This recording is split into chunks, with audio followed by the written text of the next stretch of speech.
All over the world there are hotels full of spirits who cannot pass over to the other side. Some of the most haunted hotels are located across the United States. It seems most people are not put off by the paranormal and visit these hotels in the hopes of meeting one of these ghosts. But if I were you, I would stay clear of all the hotels on this list. So let's jump into the top 5 haunted hotels in the United States you should never visit. Coming in at number 5 we have the Driskill Hotel in Austin. The Driskill Hotel in Austin is rumored to be alive with the ghosts of the past who reveal themselves to guests of the present. Colonel Jesse Driskill opened the luxurious hotel in 1886. The wealthy cattle baron bought the corner lot of Brazos and 6th Street for $7,500. The Driskill has welcomed high society events and historic political events over the years. In 1934, Lyndon Baines Johnson met his future wife, Lady Bird, at the Driskill. He later used the hotel as his headquarters for the White House press corps. Today, guests say the hotel is haunted by Colonel Driskill's spirit. He was known as an avid cigar smoker, and at times guests report the smell of cigar smoke despite the fact the hotel has been smoke-free for several years. They also say Colonel Driskill has a fascination with lights. It could happen by his portrait or anywhere in the hotel. It's very likely Colonel Driskill is checking in on his property. Among the stories of the Driskill is the legend of Peter Lawless. He was a railroad man who lived at the Driskill for 31 years until his death in 1917. Some say his spirit still haunts the hotel today. Guests and employees have reported seeing Lawless in hotel lobby elevators. He can often be seen walking out of the elevator, checking his railroad watch, nodding to the staff, and then disappearing. The spirit of a little girl is also said to haunt the Driskill Hotel. In 1887, 4-year-old Samantha Houston was chasing a ball when she fell to her death on the grand staircase. She was the daughter of a Texas senator. Guests have heard the unexplained laughter of a little girl and the sound of a bouncing ball in different areas of the hotel. Samantha's father paid for someone to paint her portrait shortly after her death. It now hangs on the 5th floor of the Driskill. Some say she tries to communicate through it. People say once in a while you can catch her giving a smile and her expression will change in the painting. These mysterious happenings are why the Driskill is known as the most haunted hotel in Texas. It attracts guests looking to encounter visitors from the other side. They are playful, mischievous, very quirky sense of humor when it comes to playing little tricks on people. Coming in at number 5 we have La Fonda on the Plaza in Santa Fe, New Mexico. In the historic district of Santa Fe, New Mexico sits the historic La Fonda Hotel. This old hotel has been providing a pillow for weary travelers since 1922. The location itself has been called home to some kind of inn or fonda since Santa Fe's earliest days. When Santa Fe was founded in 1607, records show that an inn on this location was one of the first businesses established in the new settlement. According to local law, court was held in the original Adobe Hotel, as well as executions, when guilty offenders were hanged in the lobby. Over the years, the hotel was destroyed and rebuilt several times over. As more and more pioneers traveled the Santa Fe Trail, the La Fonda became a popular destination for trappers, traders, mountain men, soldiers, politicians, and the like. The gambling hall continued to be a major feature, however, providing entertainment for military officers and the occasional professional gambler. Fortunes were made and lost here, and one unfortunate person lost his life in 1857 at the end of a rope strung up in the hotel's backyard by a lynch mob. 10 years later, in 1867, the John P. Slough, Chief Justice of the Territorial Supreme Court, was fatally shot in the hotel lobby. Slough was in a dispute with Captain Ryneson, a member of the territorial legislature, when he called Ryneson a liar and a thief. More than a century ago, a distraught salesman who lost his company's money in a card game leaped down a deep well that was located just outside the gambling hall of the Exchange Hotel. Most of the history of the hotel is strung together by a string of tragedies. The hotel has seen more than its fair share of violence and anger. Today, the La Fonda Hotel is said to host not only travelers visiting Santa Fe, but also several ghosts. Some people believe that Judge Slough continues to walk its hallways. However, more often reported is the ghost of the distraught salesman who jumped into the well after losing all of his company's money. The hotel's dining room, called the La Plazuela, is situated directly over the old well, and both guests and staff alike have reported the sight of a ghostly figure that walks to the center of the room, then seemingly jumps into the floor and disappears. In the 1970s, a guest reportedly called the front desk to complain that someone was walking up and down the hallway in front of his room. When an employee was sent to investigate, he saw a tall man in a long black coat disappear into a stairwell. However, when he followed him to the stairs, there was no sign of the mysterious visitor. Today, the La Fonda Hotel is a vibrant historic landmark on Santa Fe's downtown plaza, known for its award-winning architecture and decor unique artwork. Guests don't appear to be put off by the spirits that still live there, with some staying there in hopes of encountering a lost spirit. In at number 5 we have Whispers Estate. The Whispers Estate was built around 1894, and between between 1899 and 1901 is when Dr. George and Sarah White moved in. George was a successful physician and ran his practice from their home. The two adopted many orphaned children, and unfortunately several passed away in the house over the years. Some of the children they took in were troubled. Many of them passed away in the bedrooms and other areas of the home, and even some of Dr. White's patients have been said to have also passed while in the home. Dr. White practiced in the home for over 25 years, so it's probable but unknown how many over the years had passed in the home. In the early 2000s, the home underwent renovations and a lot of bizarre activity began. Many claim that lights would flicker on and off, footsteps would be heard stomping around on the second floor, and as time went on, the activity escalated. To this day, people reserve time to come and experience all this paranormal activity, and are encouraged to write down any experiences they had while in the home, and these accounts are posted to the Whispers Estates official Facebook page. You can go through the page and find creepy photos people have taken that show demonic figures, ghost-like creatures, and even orbs. It's also pretty common for the guests to be scratched up by unseen fingernails or touched by an unseen hand. The estate earned the Whispers moniker after the numerous guests that experienced somebody whispering in their ear, somebody they couldn't see. Due to the amount of people who have passed at the home in its early days, it's like there are a number of different spirits that haunt the estate to this day. The Whispers Estate is known as the 4th most haunted house in the United States, but many who have visited believe it to be the most haunted house in the entire country. In at number 4 we have Rhodes Hotel. The Rhodes Hotel was established in 1893 and was named after the first owners, Clara and Newton Rhodes. The youngest child in the Rhodes family, Everett, passed in one of the second-story bedrooms after contracting tuberculosis at 18 years old. Soon after their daughter's death, Newton unfortunately died, and it's believed he had died inside of the house. After Newton's passing, Clara turned the house into a dual brothel and speakeasy. It's said that one of the ladies of the night, Sarah, still haunts her bedroom tucked behind the stairs on the second floor. After Clara's death, the family home was opened as a hotel in the late 1800s and was meant to house those flocking to East Central Indiana during the natural gas boom. It's even believed that John Dillinger and Al Capone stopped at the hotel for a stay after hitching a ride on a train to Indiana. Not only did the family pass in their home, but a preacher by the name of Lester Poor supposedly hanged himself in the attic during the time when the home was converted to a hotel. But many believe his death could have been a murder. Due to the hotel's rich history, many locals and visitors have experienced paranormal activity, and everyone in the town knew that many spirits that passed in the building still haunt it to this day. The hotel closed its doors in 1937 and the property remained in the Rhodes family hands but sat empty for more than 30 years. The hotel and its contents were eventually auctioned off and it landed on the National Register of Historic Places, and the hotel saw 3 owners before the Haleys took it over for restoration. The Rhodes Hotel was purchased by Clint and Linda Haley in 1995, and they heard rumors about the haunting of the hotel, but this didn't faze them. They were more worried about the work they'd have to do to restore the home. The Haleys claim that they didn't encounter any paranormal activity, but many find that hard to believe. The hotel was up for sale again in 2017 when a man by the name of Couch took it over for his charity.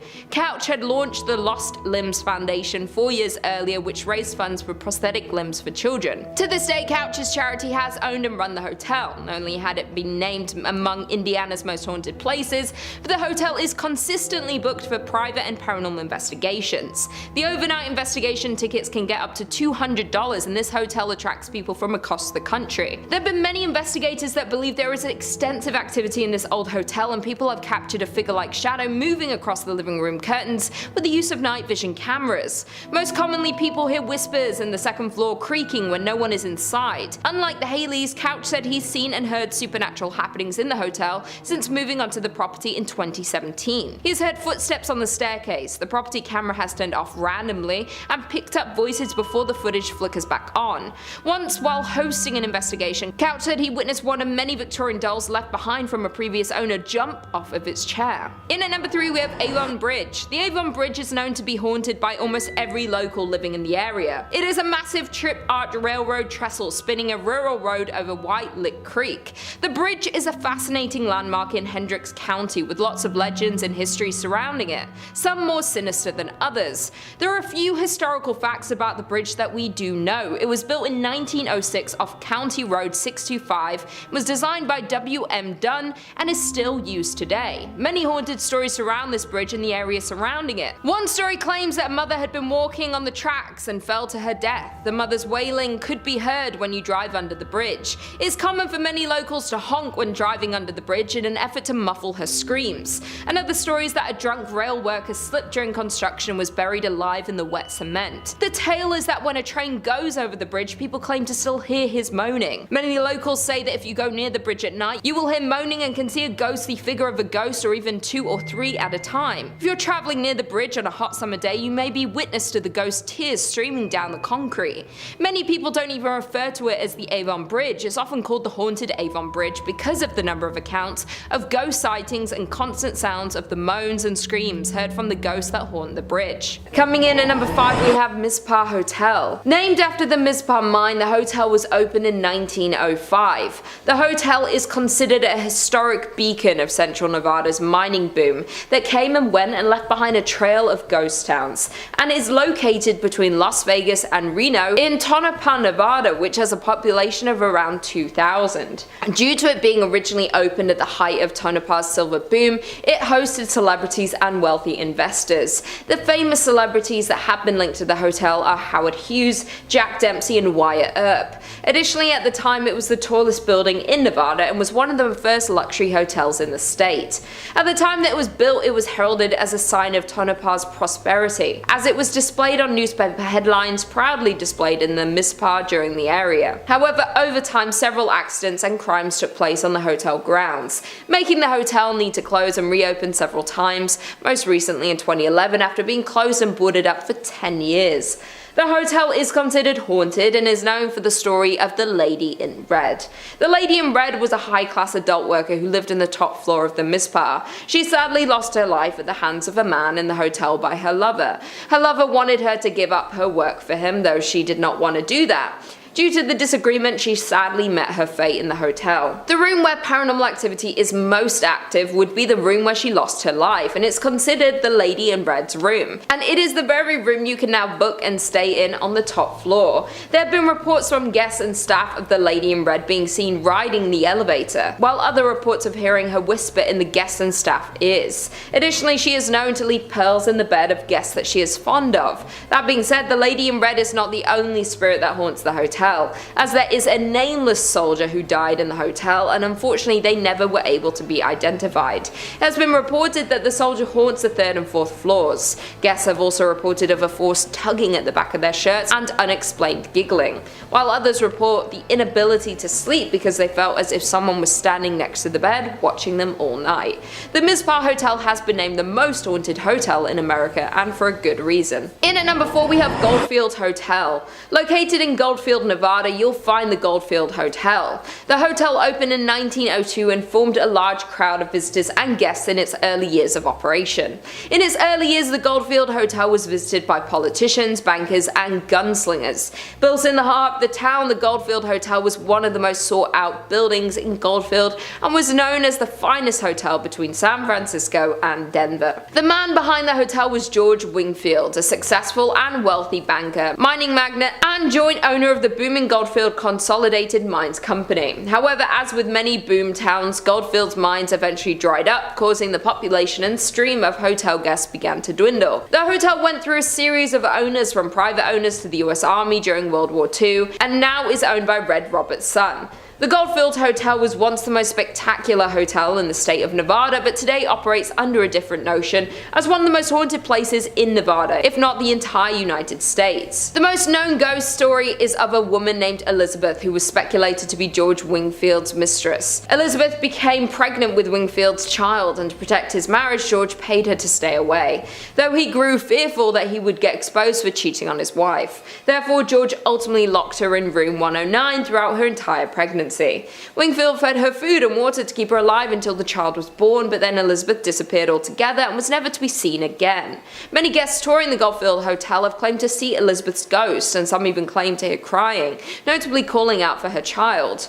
George's ghost is also said to haunt the hotel, with guests reporting to the lingering smell of cigars and ashes being left on the floor. Those aren't the only ghosts that haunt the Goldfield Hotel, as other spirits of those who lost their lives on the grounds of Goldfield have been reported to be seen lurking in the halls and lobby of the old hotel. Number 2 on this list is Mammoth Cave. So we actually spoke about Mammoth Cave on this channel before in our series about top 5 terrifying caves where evil awaits, so if that interests you, then go check it out. It made that list because it was super haunted, and naturally it has to make this one as well. It is, as you'd expect, located in Kentucky. It is the biggest cave in the state by far, which is why it's named Mammoth Cave. Most of the cave has been unexplored, which is kind of nuts considering we've already seen about 400 miles of it up until this point. This has been an area of interest to people for thousands of years.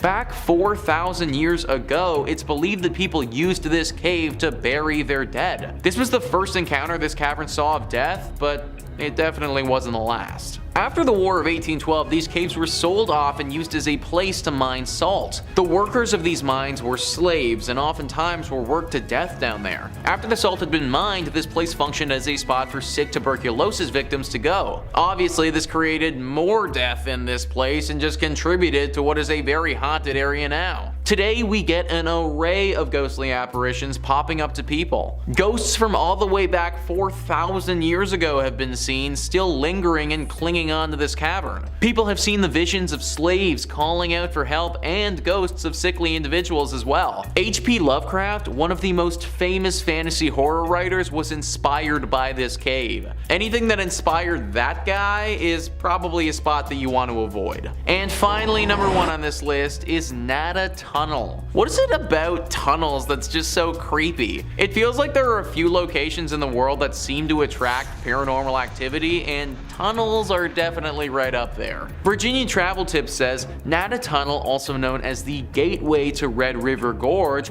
is located in Powell County, Kentucky. Works of a 1-lane tunnel on a 2-way road began in 1910 and concluded in 1911. Drills and dynamite were used to rip through the limestone rock during construction, and one worker died while attempting to dissolve a stick of frozen dynamite by placing it next to the fire, which, resulted in the dynamite exploding. As a result, the man's spirit is claimed to haunt the Kentucky Tunnel. Others allege that the location is haunted as a result of a climber who died in this region. These incidents are linked to the mythology of a green orb appearing in front of the tunnel. If you plan to enter the tunnel, keep in mind that it only fits one automobile at a time, therefore check for other car headlights before proceeding. This is one of the coolest haunted places in Kentucky for the sake of it being engulfed in nature. So it may look really cool, but the haunted nature of this spot makes me think that it should be avoided. Man, imagine literally getting blown up by a stick of dynamite. Like, that might actually be the worst. Granted, my dude did stick the dynamite literally right next to a fire, so I feel like he might have brought this one on himself a little bit. I'm not really sure how the climber would have died in this tunnel, but you gotta imagine that he screwed up if he was climbing in a tunnel. Either way, the spot is definitely riddled with these spirits, and they manifest themselves as this glowing green orb. Now, there haven't been too many reports of this thing being super dangerous, but it is definitely creepy to say the least. Locals don't really travel down this pathway for fear of the orb and what it could potentially do to them. Also, on a total side note, I just want to bring up the fact that this is a 1-way tunnel on a 2-lane road. Like, how dangerous is that, guys?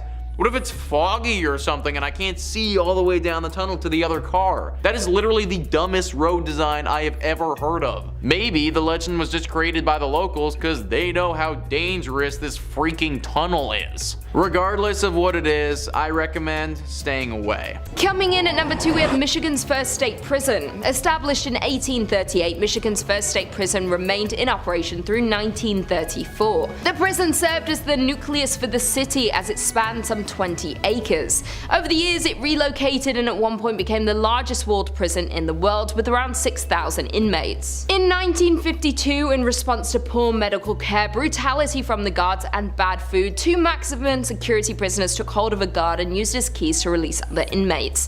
A days-long riot ensued, resulting in 9 guards being held hostage. Additionally, the riot resulted in the deaths of several inmates and guards before it was extinguished by the National Guard. The inmates fought for and won a list of 11 demands for reform. Today the old prison has become the Armory Arts Village, a residence and studio for local artisans. Apartments are very contemporary and halls are covered with artwork. In spite of its modern renovations and freshly painted walls, though, rumours persist of its haunting. Visitors, workers and artists of the space claim some prisoners and guards still haunt their former home. Residual sounds of riots are also frequently reported due to the prison's history of such occurrences. Judy Krasnow, an employee at the renovated Arts Village, hosts daytime historic tours of the prison, so a visitor can see the hauntings for themselves. She is also a resident of the prison and lives on site. She has confessed she believes her apartment, which was once a series of prison cells, has ghosts. Furthermore, Judy is not the only resident who believes that. Even though the upper floors have undergone renovations, the underground section that holds solitary confinement remains structurally intact. Although cells have been removed, there is intensity in this area that cannot be denied. And finally, in at number 1 we have the Whitney Restaurant. Located on Woodward Avenue, Restaurant Whitney was the former mansion home of David Whitney. David was one of the Midwest's wealthiest lumber barons at the turn of the century, and he built this magnificent 21,000 square foot home in 1894. The mansion was restored in the mid-1980s, and since then reports of unexplained paranormal activities have been reported, such as shadow figures have been seen on the second floor, disembodied voices have been heard, and other strange phenomena have occurred. It is known that the mansion is haunted by Whitney and his first wife Flora. Flora always wanted to live in a mansion but died before the home was finished, leaving Whitney to raise their 4 children. A year after Flora's death, Whitney married her sister Sarah, leaving Flora's ghost to forever live in distress. The paranormal activity within the restaurant is not for the faint-hearted, as there have been reports of the elevator travelling between floors on its own with no one inside to operate it. Furthermore, ghosts have been witnessed on the upper floors, with one staff member seeing an older man looking out the window. The staff member approached the man asking him to leave, and right before the staff's eyes the man vanishes into the floor. Other reports include noises that sound like silverware and kitchenware being handled and or stacked in table settings keep getting moved around by some unseen presence. The outhouse is said to be the most haunted part of the property. It was originally built for Whitney's slaves and has been largely untouched for years, mostly due to the fear of paranormal. Inside the outhouse is a dining table that is set for the afternoon tea and has been untouched for as long as anyone can remember. Today it is still perfectly set but covered in a thick layer of dust, adding to the ghostly atmosphere. The outhouse has no electricity, so sits in the darkness at night. A tour guide who once worked at the Whitney insisted that the building was haunted for his experiences working there. The worker claims a group of dolls vanished from a room inside the building. Also, the worker has reported hearing his name being called from an empty area of the building. The Whitney Mansion is an elegant and beautiful property but has high body counts, a haunting history, and plenty of supernatural sightings still happening today. In at number 2 we have James Allison Mansion.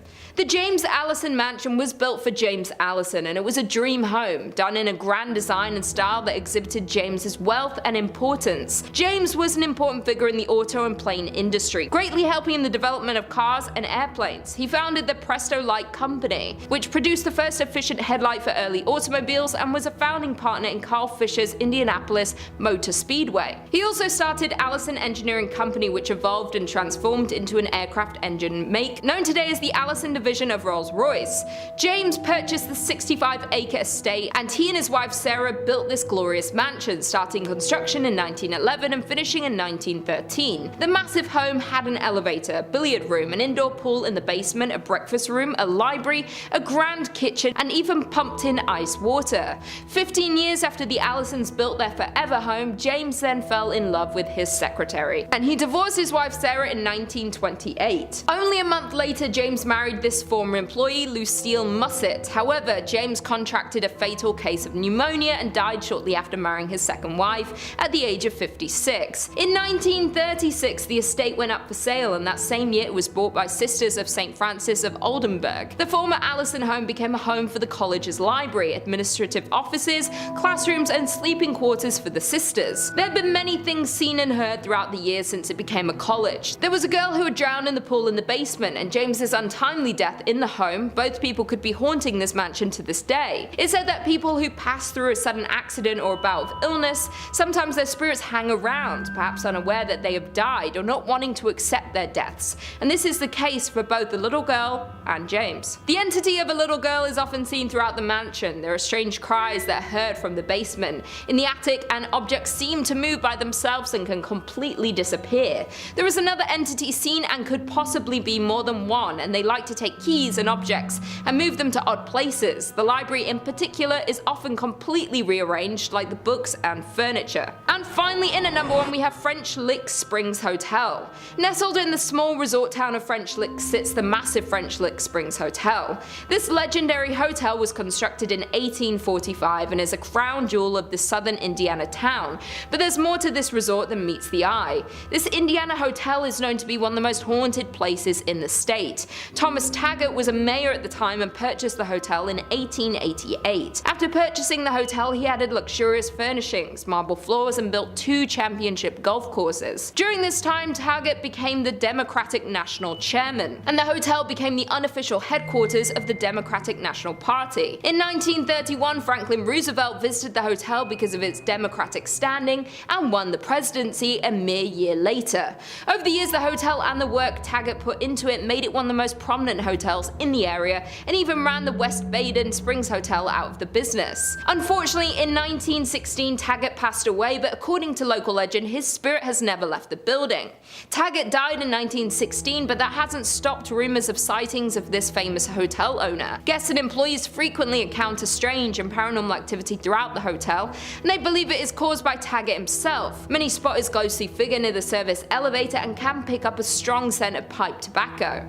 Others claim they witnessed his spirit riding down the hallway on a horse and making noise inside the ballroom. Some hear noises and others encounter his ghost, though usually both don't occur at the same time. Not only is Taggart's ghost living in the hotel, but there are also rumors of a former bellhop that lingers around the hotel. Many believe that he was a current employee until they saw old photos of him hanging on the wall, or were told no bellhops were on duty when people had encountered him. Employees and guests say that it's pretty hard not to encounter some sort of activity when you're in the hotel, and due to the vast amount of paranormal sightings are why it's considered by many to be the most haunted place in Indiana and one of the most haunted places in all of the United States. In at number 3 we have Hotel Chelsea in New York City. The Hotel Chelsea has been a formidable presence on the West 23rd Street since the 1880s, taking up a large section of the block between 7th and 8th Avenues. Over the past decades, the hotel has become a shell of its former self, as ownership has changed hands. We've seen its legendary walls enshrouded in scaffolding, and long-time residents leave as the building is transformed into luxury hotels. A list of notable building residents have called the Hotel Chelsea home, from authors like Mark Twain, Dylan Thomas, as well as Arthur C. Clarke, who wrote 2001: A Space Odyssey there. There is no other building in NYC that has been the home, the muse, and the inspiration for multiple generations of artists. Opened in 1884 as an experiment by architect Philip Hubert, Hotel Chelsea was Manhattan's first cooperative building that catered to the personal and professional needs of inhabitants. It was a social experiment of sorts for a mix of the carpenters, electricians, and interior designers who created the place, in addition to a handful of artists, writers, and singers. From its inception, the 12-story building was a haven for creative types, and it didn't take long for the walls of the common spaces, which at time included dining halls, to become decorated with canvases and murals, some of which were created by the esteemed students of the Hudson River School. But Hubert's social experiment quickly went bankrupt and belly up. In 1905, Hotel Chelsea opened its doors to the world, offering luxury accommodations on Manhattan's West 23rd Street. A few decades later, after plenty of wear and tear, management was forced to lower room prices to mirror the condition of the rooms. During its glittering peak, day-to-day life at Hotel Chelsea was far from glamorous. Tenants would gather to smoke and drink in the hallways of the Victorian Gothic building. Drug use was rampant, and someone was always accidentally setting something on fire. The hotel shuttered to visitors in 2011, and after a series of unsuccessful acquisitions, was ultimately purchased 5 years later by a trio of hoteliers: Richard Bourne and Ira Druckier of BD Hotels, and Sean McPherson of Bowery Hotel and Jane Hotel. The new owners are in the midst of doing a thorough renovation of the ailing space, planned to reopen it in 2019 as a glittering luxury destination. With the hotel's long and complicated history full of every type of person, there have been spirits that have been trapped within the walls. Nancy Spungen, girlfriend of Sid Vicious of the Sex Pistols, was found stabbed on October 12, 1978. She was found on the hotel bathroom floor by the staff. She did not survive her attack. Sid was charged with her murder but died before he could be convicted. The next tragedy that is considered to be quite popular when it comes to the Hotel Chelsea is that of poet and writer named Dylan Marlays Thomas. This occurred many years earlier than Nancy's, on the 9th day of November in the year 1953. In October of 1953, Mr. Thomas arrived in the state of New York, and according to those around him, he had wealth and medical problems. Many claim that he had suffered from regular blackouts and even suffered from medical conditions associated with his heart. In addition to these issues, issues, he also had to carry an inhaler because of the fact that he suffered from a respiratory condition. He became ill during his stay at the hotel. He passed away 3 days later from pneumonia. However, some people believe he was poisoned. Both Nancy and Dylan, along with other lesser-known ghosts, are known to plague their own rooms within the hotel. Some guests have heard screaming from Nancy's bathroom when staying in the neighboring rooms, or waking up suddenly in the night. Others have heard footsteps from outside the rooms, along with running up and down the halls. Currently, renovations continue as of April 2021, with a plan to reopen by the end of the year. Will you visit once the hotel is reopened? Will the renovations make a difference to the hauntings? Probably not. In at number 2, we have Hawthorne Hotel in Salem, Massachusetts. The Hotel Hawthorne has been one of the most cherished landmarks in Salem for a century. The hotel was a joint venture for the town, looking to build their first hotel to service visitors. They decided to name the hotel after author Nathaniel Hawthorne, who grew up in the town. Opening in July of 1925, the new magnificent destination offered 150 outstanding guest rooms, as well as a 2-story lobby complete with a mezzanine and balcony. It even attracted series of illustrious guests, including the likes of Betty Davis and Johnny Cash, but it was the television sitcom Bewitched that brought the Hawthorne Hotel its greatest fame. In 1970, Elizabeth Montgomery, her real-life husband Bill Asher, and the rest of the cast and crew stayed at the Hawthorne Hotel while filming episodes for the show. The hotel was flooded with calls asking if it was the Bewitched Hotel for years after the Salem saga first aired. Bridget Bishop was one of the poor women accused and convicted of witchcraft, was said to have owned an apple orchard upon which the hotel was later built. Many guests maintain that they have encountered her very spirit within the hotel. In front of the 6th floor's room 612, the apparition of a woman is often seen standing still. From time to time, she will wander up and down the hallway where room 612 is located. Within the room, guests have complained of the sensation that they are not alone, as if someone else is sharing the room with them. And inside room 325 of the 3rd floor, there have been several reports of hearing an unseen baby crying, lights turning off and on, and even the water faucets turning on and off. Others have reported numerous unidentifiable sounds. One particular employee refuses to work nights ever again. During his evening shift, after cleaning a room, he went to get supplies and returned to find the room's entire configuration changed around. With the hotel being built in Salem, there is no telling just how many tortured women still roam on the land, all dying in horrific ways their spirits have struggled to pass on and accept their fate. And lastly, in at number 1, we have the Stanley Hotel in Colorado. The Rocky Mountains are home to a hotel that's widely considered one of the most haunted places in America, and it has ties to a renowned horror film. The Stanley Hotel in Colorado is said to be haunted by several different ghosts, from past owners to children and even a couple pets. Along with its haunted reputation, the colonial revival style hotel also inspired author Stephen King to write The Shining, one of his most popular novels that was adapted into a 1980 film starring Jack Nicholson. The Stanley Hotel was built by inventor Freeland Stanley, who moved out to Colorado hoping that the fresh air and plentiful sunlight would relieve his tuberculosis. When he arrived in 1903, he was weak and underweight, but after just 1 season, hotel staff says his health was restored. The hotel says Stanley was so overjoyed that he vowed to return each summer and ended up building the hotel to bring a level of sophistication to the region. The Stanley Hotel opened in 1909. Stanley died in 1940 at the age of 91, but his spirit is still said to roam the hotel. Specifically, staff says he's been spotted in the hotel's billiard room and bar. Stanley's wife Flora has also reportedly been spotted in the hotel and is known to tickle the keys of a piano. Another ghost that's been said to show up is a former housekeeper of the hotel, Elizabeth Wilson, or Mrs. Wilson. Tour guides say Wilson was lighting lanterns in room 217 when she was seriously injured in an explosion. She survived the blast but passed away years later. Now it seems Wilson is a regular in room 217. Guests report items being moved, luggage being packed up, and lights going off and on. It also seems Wilson is rather conservative. Guides say she's not a fan of unmarried couples. People who aren't married have reported feeling cold presence between them while in bed. On the 4th floor, guests have also reported hearing children running around, laughing and playing. Guides say that's where nannies and kids they watched would spend much of their time back in the day. Not all of the hotel's purported ghosts stand on 2 legs. There's a pet cemetery on the grounds that guides say is the final resting place of some of the owner's animals. Staff says the ghosts of a cat and a dog have been roaming around. Could this cemetery also be the inspiration for King's novel Pet Sematary? It definitely seems possible. Guides end their tour in a cave system below the hotel, where staff says there's a higher than average concentration of limestone and quartz, which is believed by some to draw spirits to the property. Do you dare visit the Shining Hotel? In at number 3, we have Bobby Spring Ranch.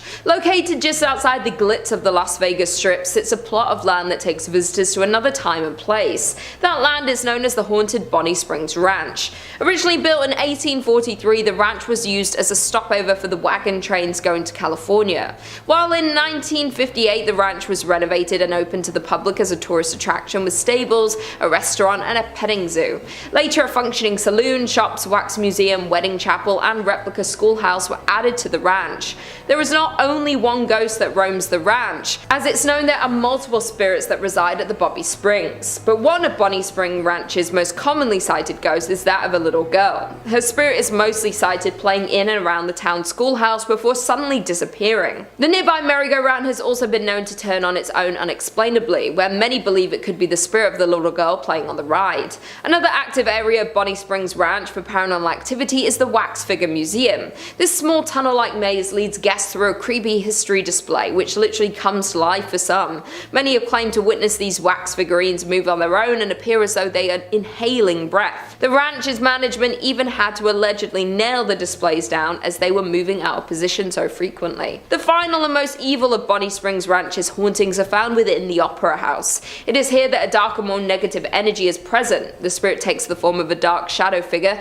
that follows people through the area and has even been captured in photographs. Disturbing the EVPs have also been caught in this area. In at number 2 we have Nevada's Governor's Mansion. From the outside, the Nevada State Governor's Mansion is a grand 2-story building. While inside on the first floor you'll find the grand entry hall, the reception room, and the formal dining room. Though don't let its appearance fool you, as there are spirits haunting its grounds. The Governor's Mansion was completed in 1909 and the Governor Denver S. Dickerson was the first governor to occupy the residence. His daughter June is the first and only child ever born in the Governor's Mansion. The mansion is said to be haunted by June and her mother Una. Since their passing in the mansion, there has continually been paranormal activity reports in the household. The mansion is said to be haunted because former employees at the mansion have reported hearing cold wind blowing from an antique grandfather clock that also swings open periodically without assistance. Former First Lady Sandy Miller's brother-in-law is said to have seen the apparition of a woman in a white gown. The woman is believed to be Una Dickerson, dressed for the mansion's opening in 1909. And finally, in at number 1 we have Silver Queen Hotel. Located in Virginia City, Nevada, the Silver Queen Hotel was constructed in 1876. This makes it the oldest hotel in Virginia City.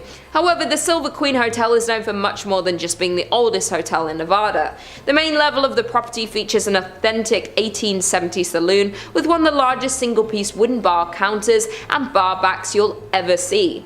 The Silver Queen is also a popular destination for weddings, as there is a historic chapel on site. Of all of the allegedly haunted places in Nevada, paranormal experts tend to agree that Virginia City, as an entire city, is the most collectively haunted place in Nevada, especially as staff, guests, and countless paranormal investigators are certain that ghosts roam the 138-year-old property. One of the most active spirits that haunt the hotel is Rosie. Rosie was an adult entertainment worker who dealt business in the Silver Queens.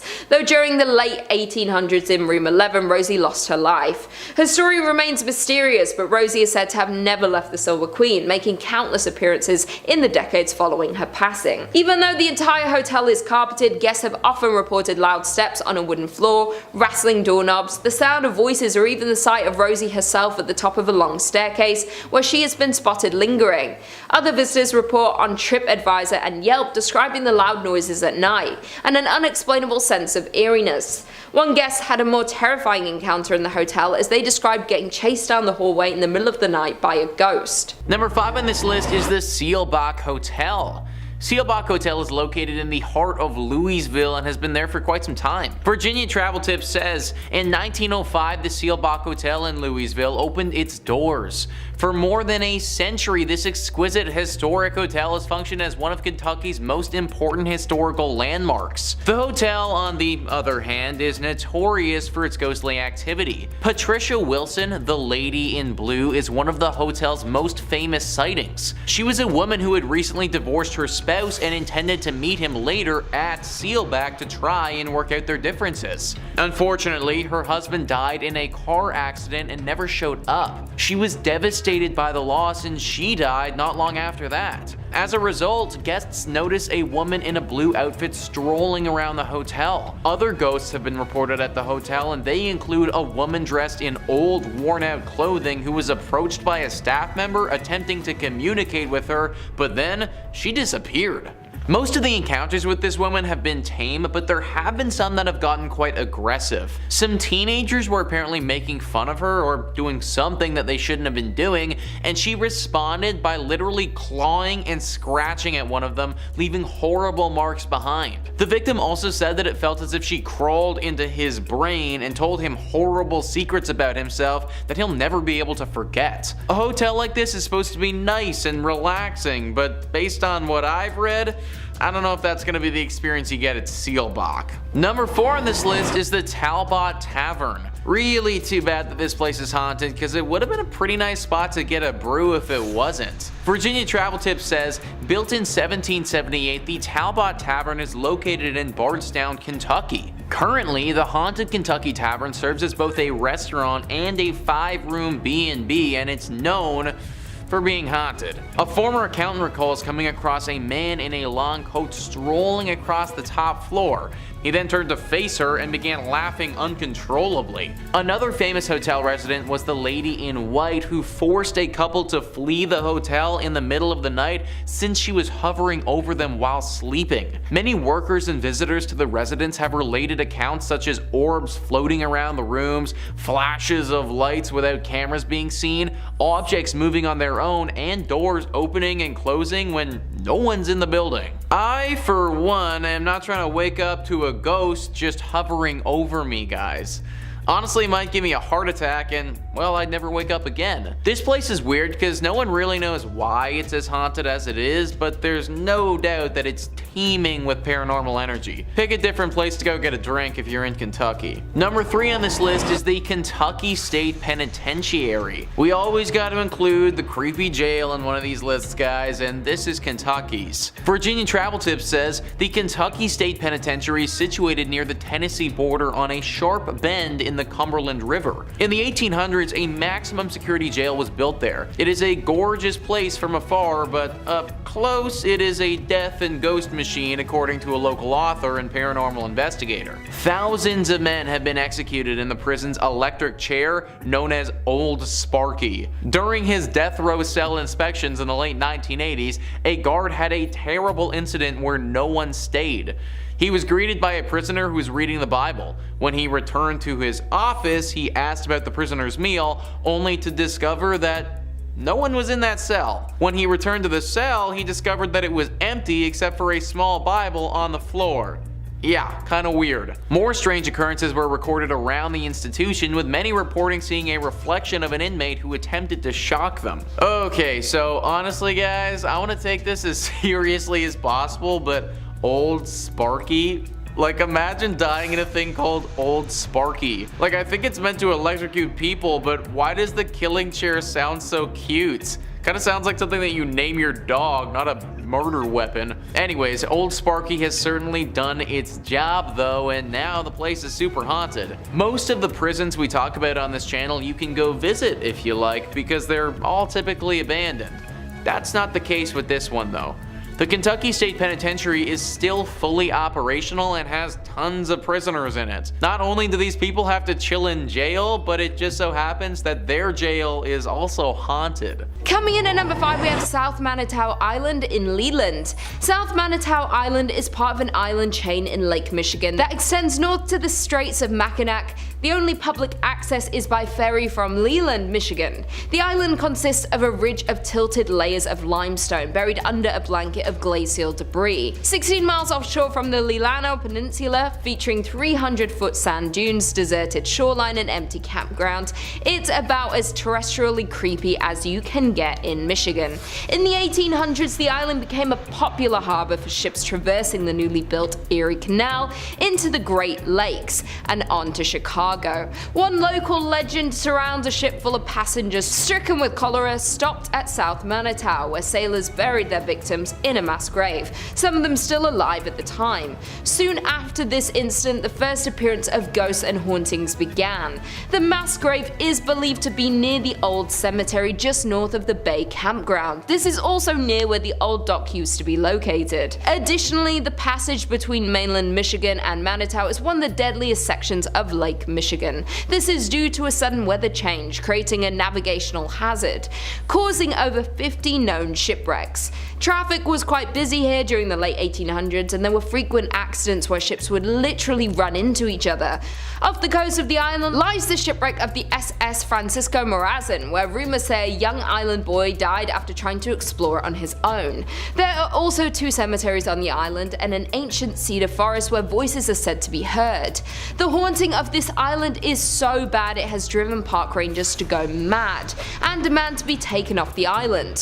One ranger even confessed to hearing voices, footsteps, and slamming of doors inside buildings that were otherwise unoccupied. Coming in at number 4, we have Masonic Temple. With over 16 floors and 1,000 rooms, this Gothic temple is one of the most striking buildings in Detroit. Furthermore, this is the largest Masonic temple in the world. According to rumors, there are hidden passageways, rooms, and staircases, so be careful as you might get lost quite quickly within the walls of this temple. The most famous urban myth associated with the temple is that of the architect George D. Mason. Legend has it that Mason went bankrupt funding the construction of the temple. He was going through financial difficulties and was very close to foreclosure. Due to this stress, George D. jumped to his death from the roof. This story will back up the fact that many reports of a ghost climbing the steps to the roof of the building as if stuck in a loop of his darkest moment. Even scarier, additionally, guards frequently find the door to the roof unlocked, even when it was just checked moments earlier. Additionally, the temple has various cold spots and doors are reported to close suddenly. One of the roof doors is said to swing open just moments after it is locked by a watchman. Many people report the feeling of being watched while inside of the building. Coming in at number 3, we have Doherty Hotel. The Doherty family has owned and operated the hotel since it opened in the 1920s. The Doherty men were and remain the business managers. However, as the current owner Jim Doherty tells it, it was the Doherty women who were the heart and soul of the business. The hotel has a colorful history. During Prohibition, it was a speakeasy, a place for backroom gambling and adult entertainment. It was also a meeting place for the mafia and Purple Gang. Here, they worked out their differences. In 1938, the hotel was the site of one of the Michigan's most notorious murders. Isaiah Lebo, former Purple Gang attorney turned Purple Gang businessman, was murdered in the bar. He was shot by his cousin and business partner Jack Livingston and sadly passed away. Ever since, there have been numerous hauntings. Some believe it's Lebo who haunts the ground or grandmother Helen Doherty who passed away at the hotel. But there is one thing for sure, and it's the many ghost stories that are now associated with the hotel. Guests, visitors, investigators, employees, and the owners have all had some kind of paranormal experience at the hotel, which includes perfume scent wafting through occasionally, loud knocking, bedroom doors open and close by themselves, and dark apparitions and shadowy figures have been spotted anywhere from the lobby to the top floor. Also, the spirits of other murder victims roam the halls, lobbies, and rooms. While some can be seen, others prefer to just make noise. Number 5 on this list is Woman Hollering Creek. The Woman Hollering Creek is a very scary and haunted place located very close to San Antonio. It's haunted by a very dangerous ghost of a woman. The legend says that a woman who was in a horrible marriage, one where her husband would sadly abuse her, started to lose her mind. She fell into a deep depression and in the creek that we're looking at, drowned her. She did this right before she took her own life as well, making it one of the saddest tragedies in this region's history. Well, it seems that her spirit never actually moved on. Her ghost is believed to regret what she did and how it all happened and can't find peace. Her regret manifests itself in a very sick and scary way though. She misses her children, and it's believed that if a child is by the bank, she will grab them and bring them down to the bottom of the creek with her to be her friend. Sadly, as you may have guessed, this doesn't go well for whoever was taken. This is why parents warn their children about going near this place without their supervision. It's very likely that this legend is just a tale made up by parents to scare their kids into staying by their side. But considering the potential consequences, I wouldn't want to take the risk. Number 4 on this list is La Carafe. Most times, bars are a sanctuary. In fact, in the entirety of the time that I've been hosting on this channel, I don't know if I've ever talked about a haunted bar before. Hard to get a place haunted when everybody that goes there is usually drinking and having a good time. A haunted bar is exactly what we have with this entry though. Thrillist says, some bars have that special, boozy charm that keeps the wine flowing and customers returning. For La Carafe, however, their popularity lies within their infamous ghost sightings and architectural ode to the French Quarter. Built in 1847, this bar is said to be the oldest pub in the downtown Market Square district. Every inch of the cozy nook sports an eclectic history, from the numerous black and white photographs on the walls to the tales of important figures such as Sam Houston being a regular guest there. And considering this building's antiquated age, it's no surprise that a couple of phantoms also call this place home. Among the rumored residents is a former bartender named Carl, who still clocks in for his shift and keeps an eye on the establishment, especially on the second floor, which is reportedly vacant after closing time. Customers have also reported glasses breaking, hearing heavy footsteps and eerie bangs, and sensing cold spots in the bathroom. This is definitely a weird one because nobody really knows why this place is as haunted as it is. Like, yes, the bar owner kind of makes sense, but from my reading, he didn't die in an unusual or tragic way by any means, just a normal passing. I suppose the good thing here is that these spirits don't seem to be particularly aggressive, and if I could just get a drink with some ghosts without fearing for my life, then I mean that'd be pretty cool. However, ghosts are unpredictable to say the least, and I'm sure that there are plenty of other bars in Houston that aren't haunted where you could grab a beer. Number 3 on this list is the Driskill Hotel. This hotel is located in Austin and has a very haunted history.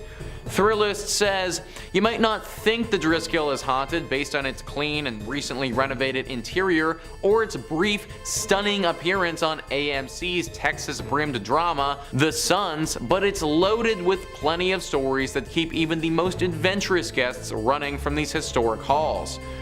Consider the girl who fell to her death down the grand staircase, the brides who killed themselves in the bathtub of the same room exactly 20 years apart, and the reports of Colonel Jesse Driskill checking on his hotel, cigar still lit in his mouth. These spirits have haunted many people throughout the years of this hotel's operation. So many reports of sightings and feelings of presences have been had.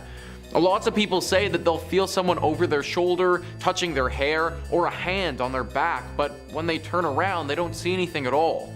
A few rooms in particular have had some stark temperature changes happen to them, so much so that people have had to request to change rooms because it got so cold. Some people have even reported seeing an orb of light floating around the stairwell, never getting close enough to a person for them to touch it, but seemingly tempting them with its presence. This is your classic haunted hotel, and it checks all the boxes as being one of the most haunted spots in Texas.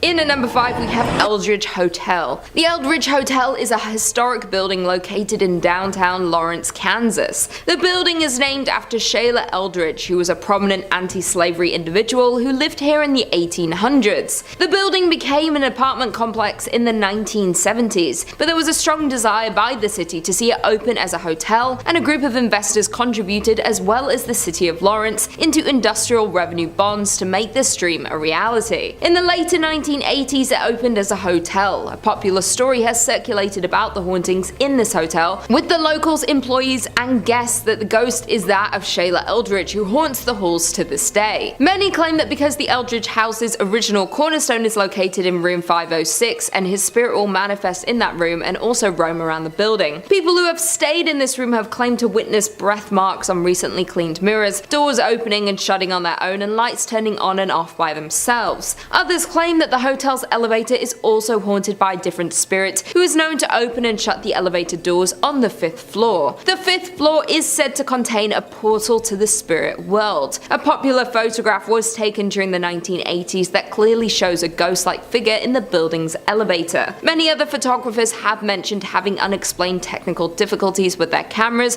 when near the elevator. The story of the hotel and the hauntings of Eldridge was the inspiration for the movie The Demon's Shadow, and the hotel was featured in the series My Ghost Story and has been depicted in many writings. Many believe the rich history has resulted in the amount of paranormal activity. In at number 4, Midland Railroad Hotel. The Midland Railroad Hotel is known for serving the largest steak around, and if you can finish all of it, you get it for free. But it has a sinister, haunting history. It was first a popular train stop in the 1890s, then known for being the location for the movie Paper Moon, where many scenes were filmed at this hotel in 1973. Since then, it's gone through fires, the Great Depression, and plenty of renovations. It is now owned by the Wilson Foundation, has been back in business since 2003, and is listed on the National Register of Historic Places. Not only is this hotel known for these interesting things, it's most known now for the paranormal activity that lurks around the hotel. The most famous ghost is that of an orphan girl that haunts the 3rd floor, who knocks on doors,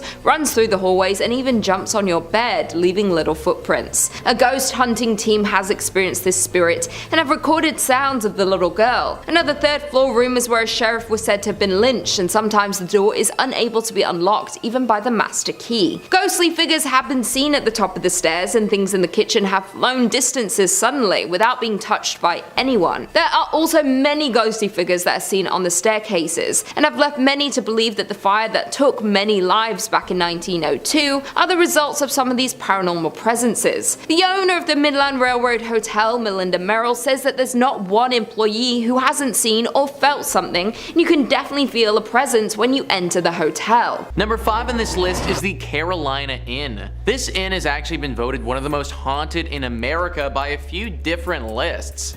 The University of North Carolina says the Carolina Inn was built in 1924 and quickly became a popular hotel for visitors and graduates of the university. In 1948, the Carolina Inn's most long-lasting guests checked in and apparently never left.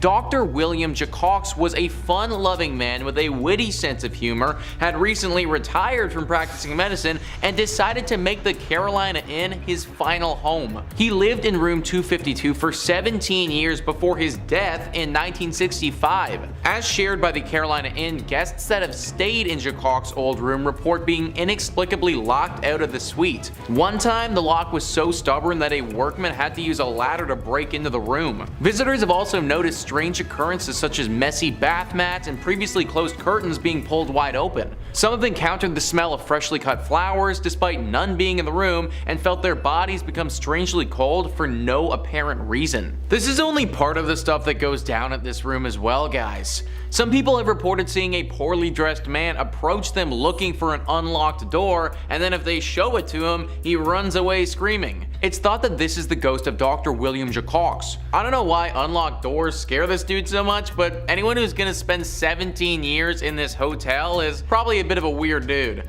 Unless you want to deal with a crazy old doctor ghost messing with you all vacation, I'd stay at a different inn. Number 4 on this list is the new Hanover County Library.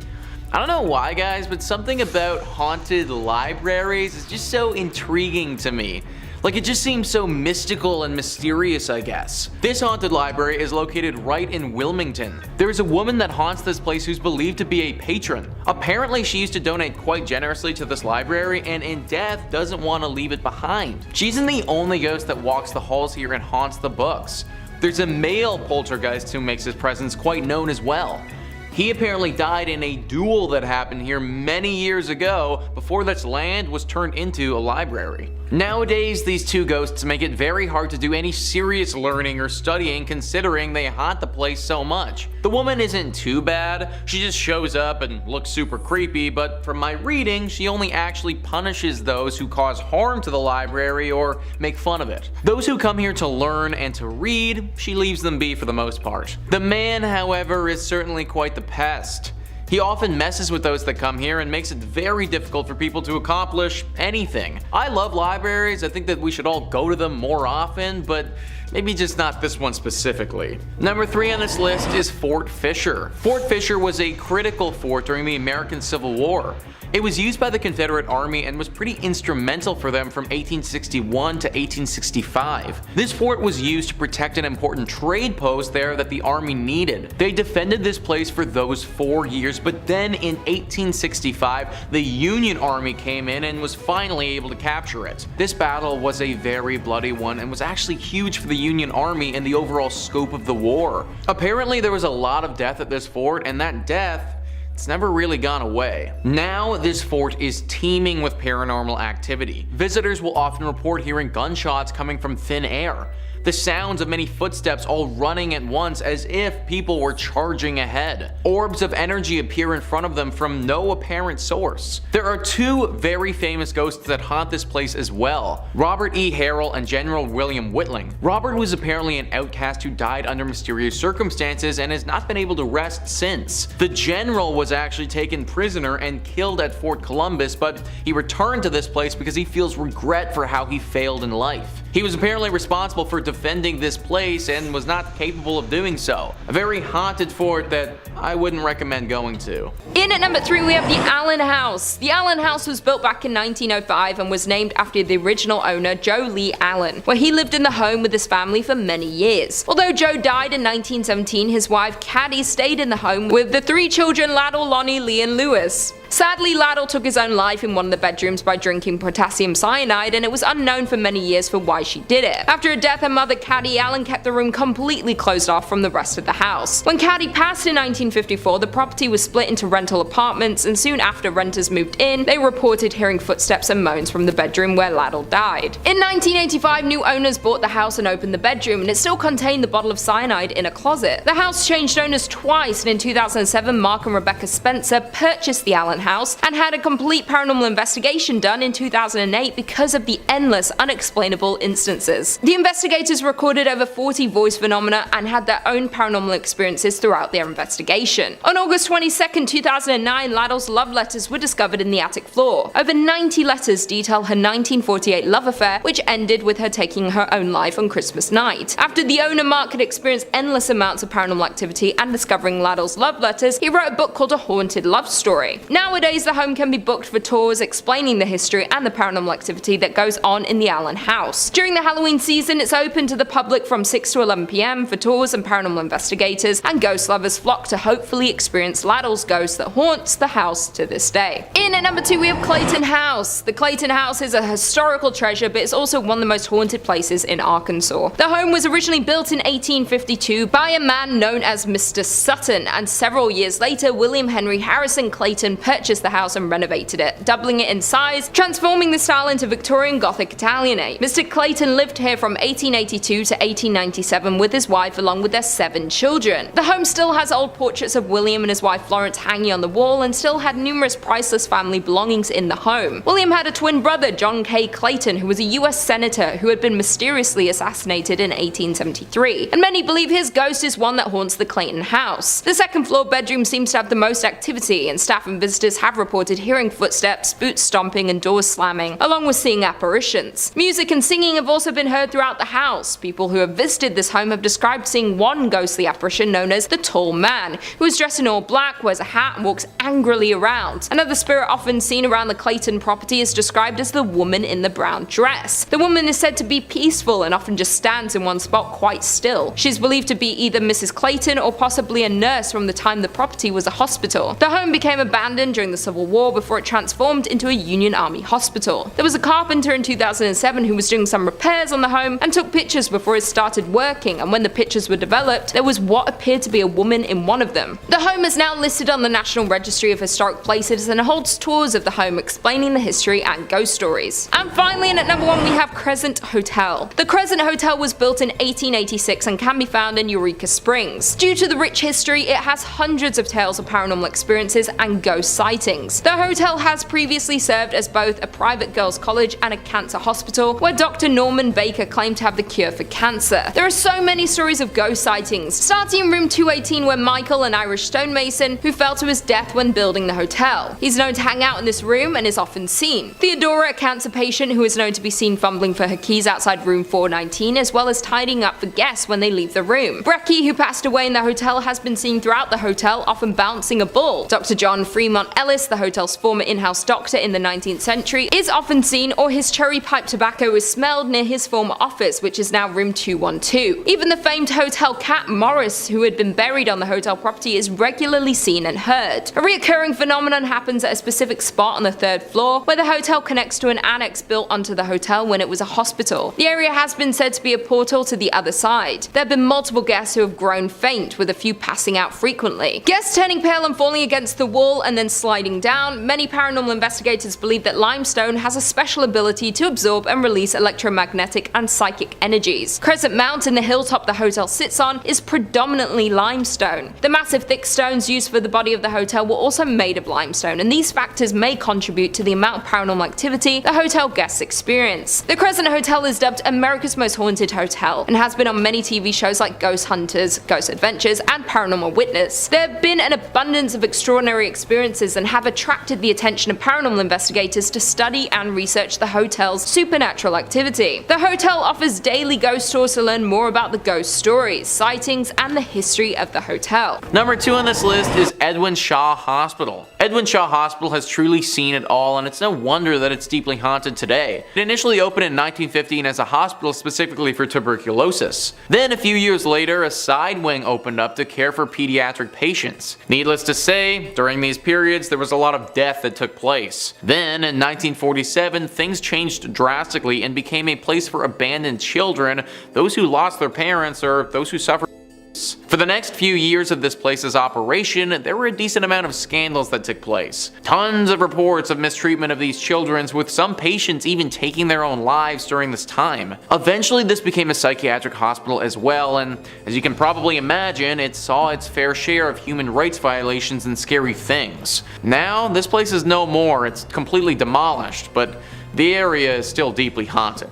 Ohio Exploration went prior to its demolition in 2017 and saw its haunted nature firsthand. They write, "Of course, with such a rich and diverse history, it is no surprise that Edwin Shaw was said to be haunted. The spirits of not only the tuberculosis victims, there are 246 buried in the hospital cemetery, but also of those children who took their own lives and those who fell victim to ill fates were said to haunt the hospital and its grounds. Doors opened and closed by themselves, and sounds of spectral footsteps were often heard in the halls. The sounds of a meal being served in the mess hall were heard quite frequently, but upon inspection, the hall was completely empty. Ghostly humming and other odd sounds were heard in Sunshine Village, where the bulk of the paranormal activity was said to take place. Be very careful, guys, of this place in Ohio." Number 1 on this list is Moonville Tunnel. Moonville Tunnel is a deeply haunted tunnel in Ohio that locals are perpetually afraid of. Jim Reed says, according to local legend, the ghost is that of a railroad worker who was crushed by an oncoming train in the spring of 1859. The newspaper article from the MacArthur Democrat dated March 31st, 1859 reads, "A brakesman was fatally injured when the wheels passing over and grinding to a shapeless mass the greater part of one of his legs." Talk about graphic. Most who claim to have sighted the ghost of Moonville Tunnel say that he carries a lantern and is sometimes seen as a hovering orb of light. At least 4 other people were reported to have been killed at Moonville Tunnel as well, although the details, they kind of vary. Some legends claim that Moonville was struck by a plague and quarantine, and that the ghosts are of those killed by the epidemic. Others state that the ghost is that of a pregnant woman struck by a train, and still others claim that it was an 8-foot tall man who was struck. However, none of these legends are quite as popular as the initial one. This tunnel appears on tons of the most haunted Ohio lists, and it even has a pretty massive section on Wikipedia dedicated to how haunted it is. That can't be said for most other places, and just kind of leads to the legitimacy of these ghosts. On the Wikipedia page, there are also extensive stories about the Lavender Lady, the Engineer, and the Bully, who were all apparently characters that died due to this train many years ago.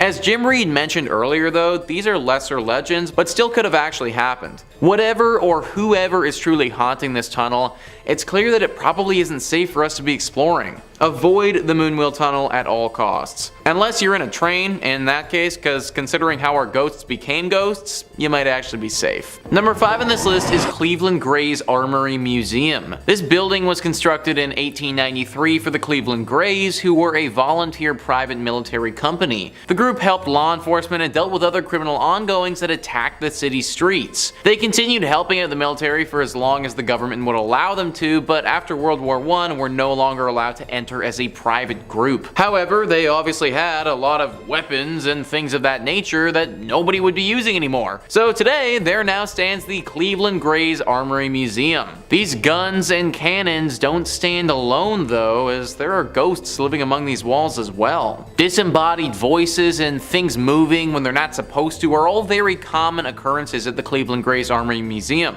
The legend actually became so famous that this place was featured on Ghost Hunters, where they investigated the building and determined that this place is in fact haunted. However, luckily for us, and a reason why you still might be able to go to this place, is that the ghosts are supposedly out there for a good time. These professionals determined that the ghosts are not fueled by anger, but just chilling out in the museum and living their best ghostly lives. Still though, there are many apparitions of military men who will appear, as well as ghostly footsteps and sounds that just don't make any sense at all. It's all very creepy, even if the ghosts are only out for fun. It would probably be a pretty cool place to check out, just make sure that you aren't faint of heart. Number 4 on this list is Erie Street Cemetery. This is apparently one of the spookiest places in the state and not a spot that you should want to be burying your loved ones. Only in your state writes, in 1826, this charming cemetery was established on East 9th Street, though it was known as Erie Street at the time. Before then, a community burial ground was maintained near modern-day Public Square.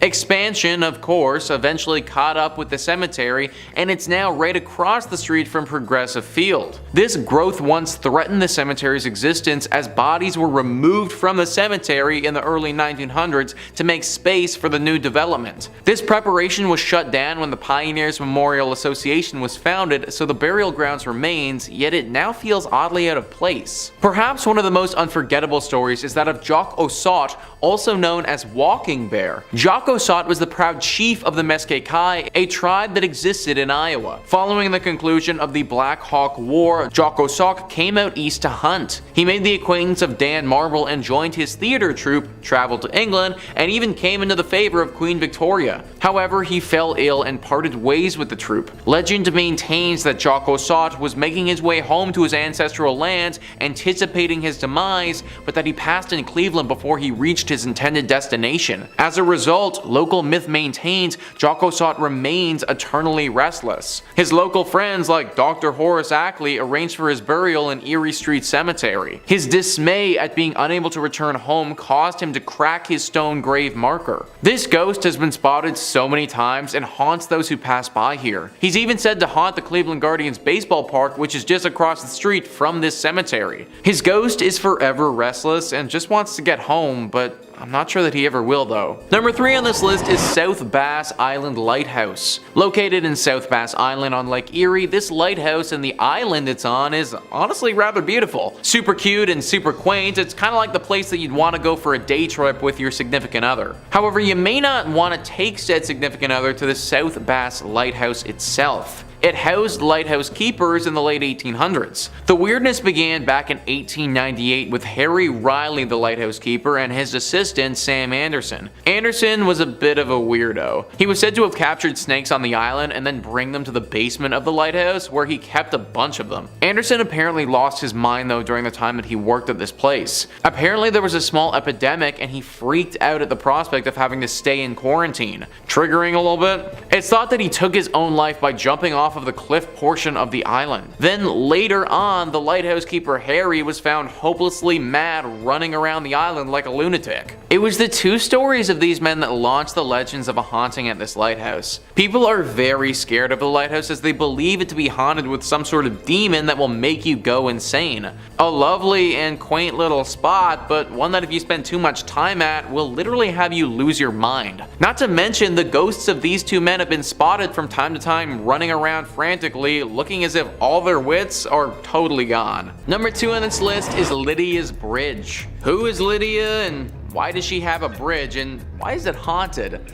Well, Lydia is quite the famous ghost. This is a true ghost. Like when you think of a ghost and a ghost story, this meets all the criteria for a good one. Spectrum Local News says, people traveling between Jamestown and Greensboro on US Highway 70A said they've encountered the ghost of Lydia, a hitchhiker. If she's picked up, she gets into the car and vanishes before she reaches the requested destination. Various versions of the Lydia legend have been passed along over the years, and there are apparently 11 different versions of the story that are set in North Carolina. It's common for folks to go ghost hunting for Lydia near the bridge. In the book, Looking for Lydia, historians Michael Reniger and Amy Greer cite the 1923 death of Annie C. Johnson as the real-life Lydia who died after a car flipped in 1920. That is a story with some history, man. Literally since the 1920s this has been going on, and there are 11 different versions of the story. A story like this isn't just made up. It's not just something that one person posted on Creepypasta that became a thing. No, this has been part of the identity of North Carolina for a century. Countless people have picked up this woman and then had her disappear right before their very eyes. Car accidents have happened from people driving this woman and then getting so shocked that they spin off the road when she disappears. Lydia, or Annie, is a real ghost who stalks drivers along this road and especially this bridge. Although she isn't inherently evil in nature, as I said before, accidents have happened when people realize they were just driving a ghost around. I have no idea where Lydia is trying to get to, but trust me, you probably don't want to be the person to take her there. And finally, number 1 on this list is the Devil's Tramping Grounds. This is in reference to a very strange patch of soil in North Carolina. For decades, this circle of dirt has allowed nothing to grow on it at all, whilst the area surrounding it is home to luscious wildlife. The Sun Journal says regional legend maintains that Satan frequents the area on his nightly walks,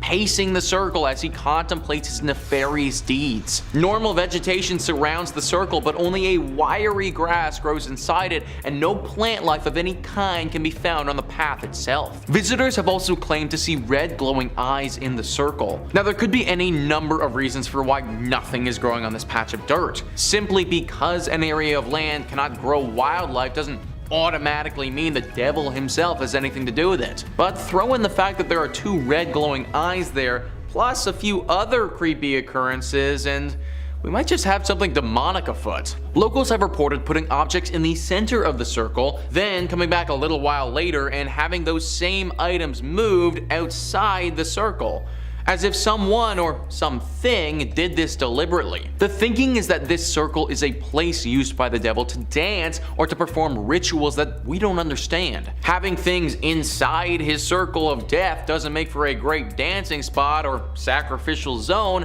so those things need to get moved. That's why we see the red eyes in the night, and there's an overwhelming sensation of dread in the area. It's the devil doing his devilish things. A daring reporter actually decided to test this theory one evening and slept in the exact spot in a tent. He said that the entire evening he heard the distinct sounds of dancing footprints outside his tent, but couldn't spot anything when he looked out. My dude literally could have been like 1 foot away from the actual devil. No idea how he managed to make it through the entire night, but honestly, solid respect. Either way, this guy's story is an exception, not the norm. I'd avoid this place at all costs, cause if you don't, the devil might actually make you pay for it. In at number 5, we have the King Opera House. The King Opera House in Van Buren was built in the late 19th century, but didn't get famous from the shows it hosted or its beautiful interior, but instead the Opera House is noted for its connection to a murder, and there are rumors that it is haunted by the murdered actor. It all began with actor Charles Tolson, who was the owner of the Tolson Stock Company, which was a traveling acting troupe. The troupe had just finished a week of performances at the King Opera House in September 1903, and they were headed out of town to go to another performance. They headed to the train station, and when Tolson made his way to the ticket window, someone called out his name. Dr. William Parman, a well-known local doctor, emerged and shot Tolson with his revolver. Tolson was shot in the hip and the chest, and he was taken to the Fort Smith Hospital, but it was too late, and he died from his injuries. Dr. Parchman's motive for the incident was that he believed his 17-year-old daughter was in love with Tolson, was planning on running away with him, even though Tolson was married and his wife was a member of the acting troupe. Tolson knew Dr. Parchman and his daughter Allie, but there was no proof that he had any intention of eloping with the girl. Parchman was acting based on the information given to him by a vinegar salesman who may have had an interest in the young girl. Parchman was found not guilty of the murder despite there being multiple witnesses. Interestingly, both Allie and the vinegar salesman left town and were not present for the trial. It's said that Tolson's ghost haunts the King Opera House, which was the location of his last performance. Today, the Opera House is a contributing property to the Van Buren Historic District, listed on the National Register of Historic Places. It isn't currently open to the public, but is available to be rented out. In at number 4, we have Toltec Mounds. The Toltec Mounds is a famous historical site in Arkansas and is a National Historic Landmark, one of 4 in the Arkansas State Park system, and this park is the largest and most complex mound site in the state. Arkansas was once the home of a group of people referred to as the Plum Bayou culture by archaeologists and historians. Their existence in the area is a bit of a mystery. These people were not related to the Toltec tribes from Mexico, despite the site's name. The Plum Bayou culture culture also cannot be traced to any other group of people living in the area when the tribe was active. A total of 18 mounds have been identified in the area, all built between 650 and 1050 AD. One mound stands 49 feet high and another at 39 feet, with many smaller mounds surrounding it. The site was abandoned around 1050 AD and no remnants of the residents exist outside of the Toltec Mounds. Today the site is still an active archaeological site in the home of Toltec Mounds Archaeological State Park. As for hauntings at the site, if an entire culture disappearing without a trace isn't creepy enough, many visitors to the site have reported the appearance of lights or orbs near the mounds, seeing ghosts and hearing footsteps around the site at night. Many of these findings have been caught on camera and video, and so many paranormal investigators, ghost hunters, and haunting enthusiasts have confirmed there is activity in the area. Whether it's from the Lost Society or not, we may never know. The mounds are open daily for visitors, with tours available to learn more about the history and hauntings in the area.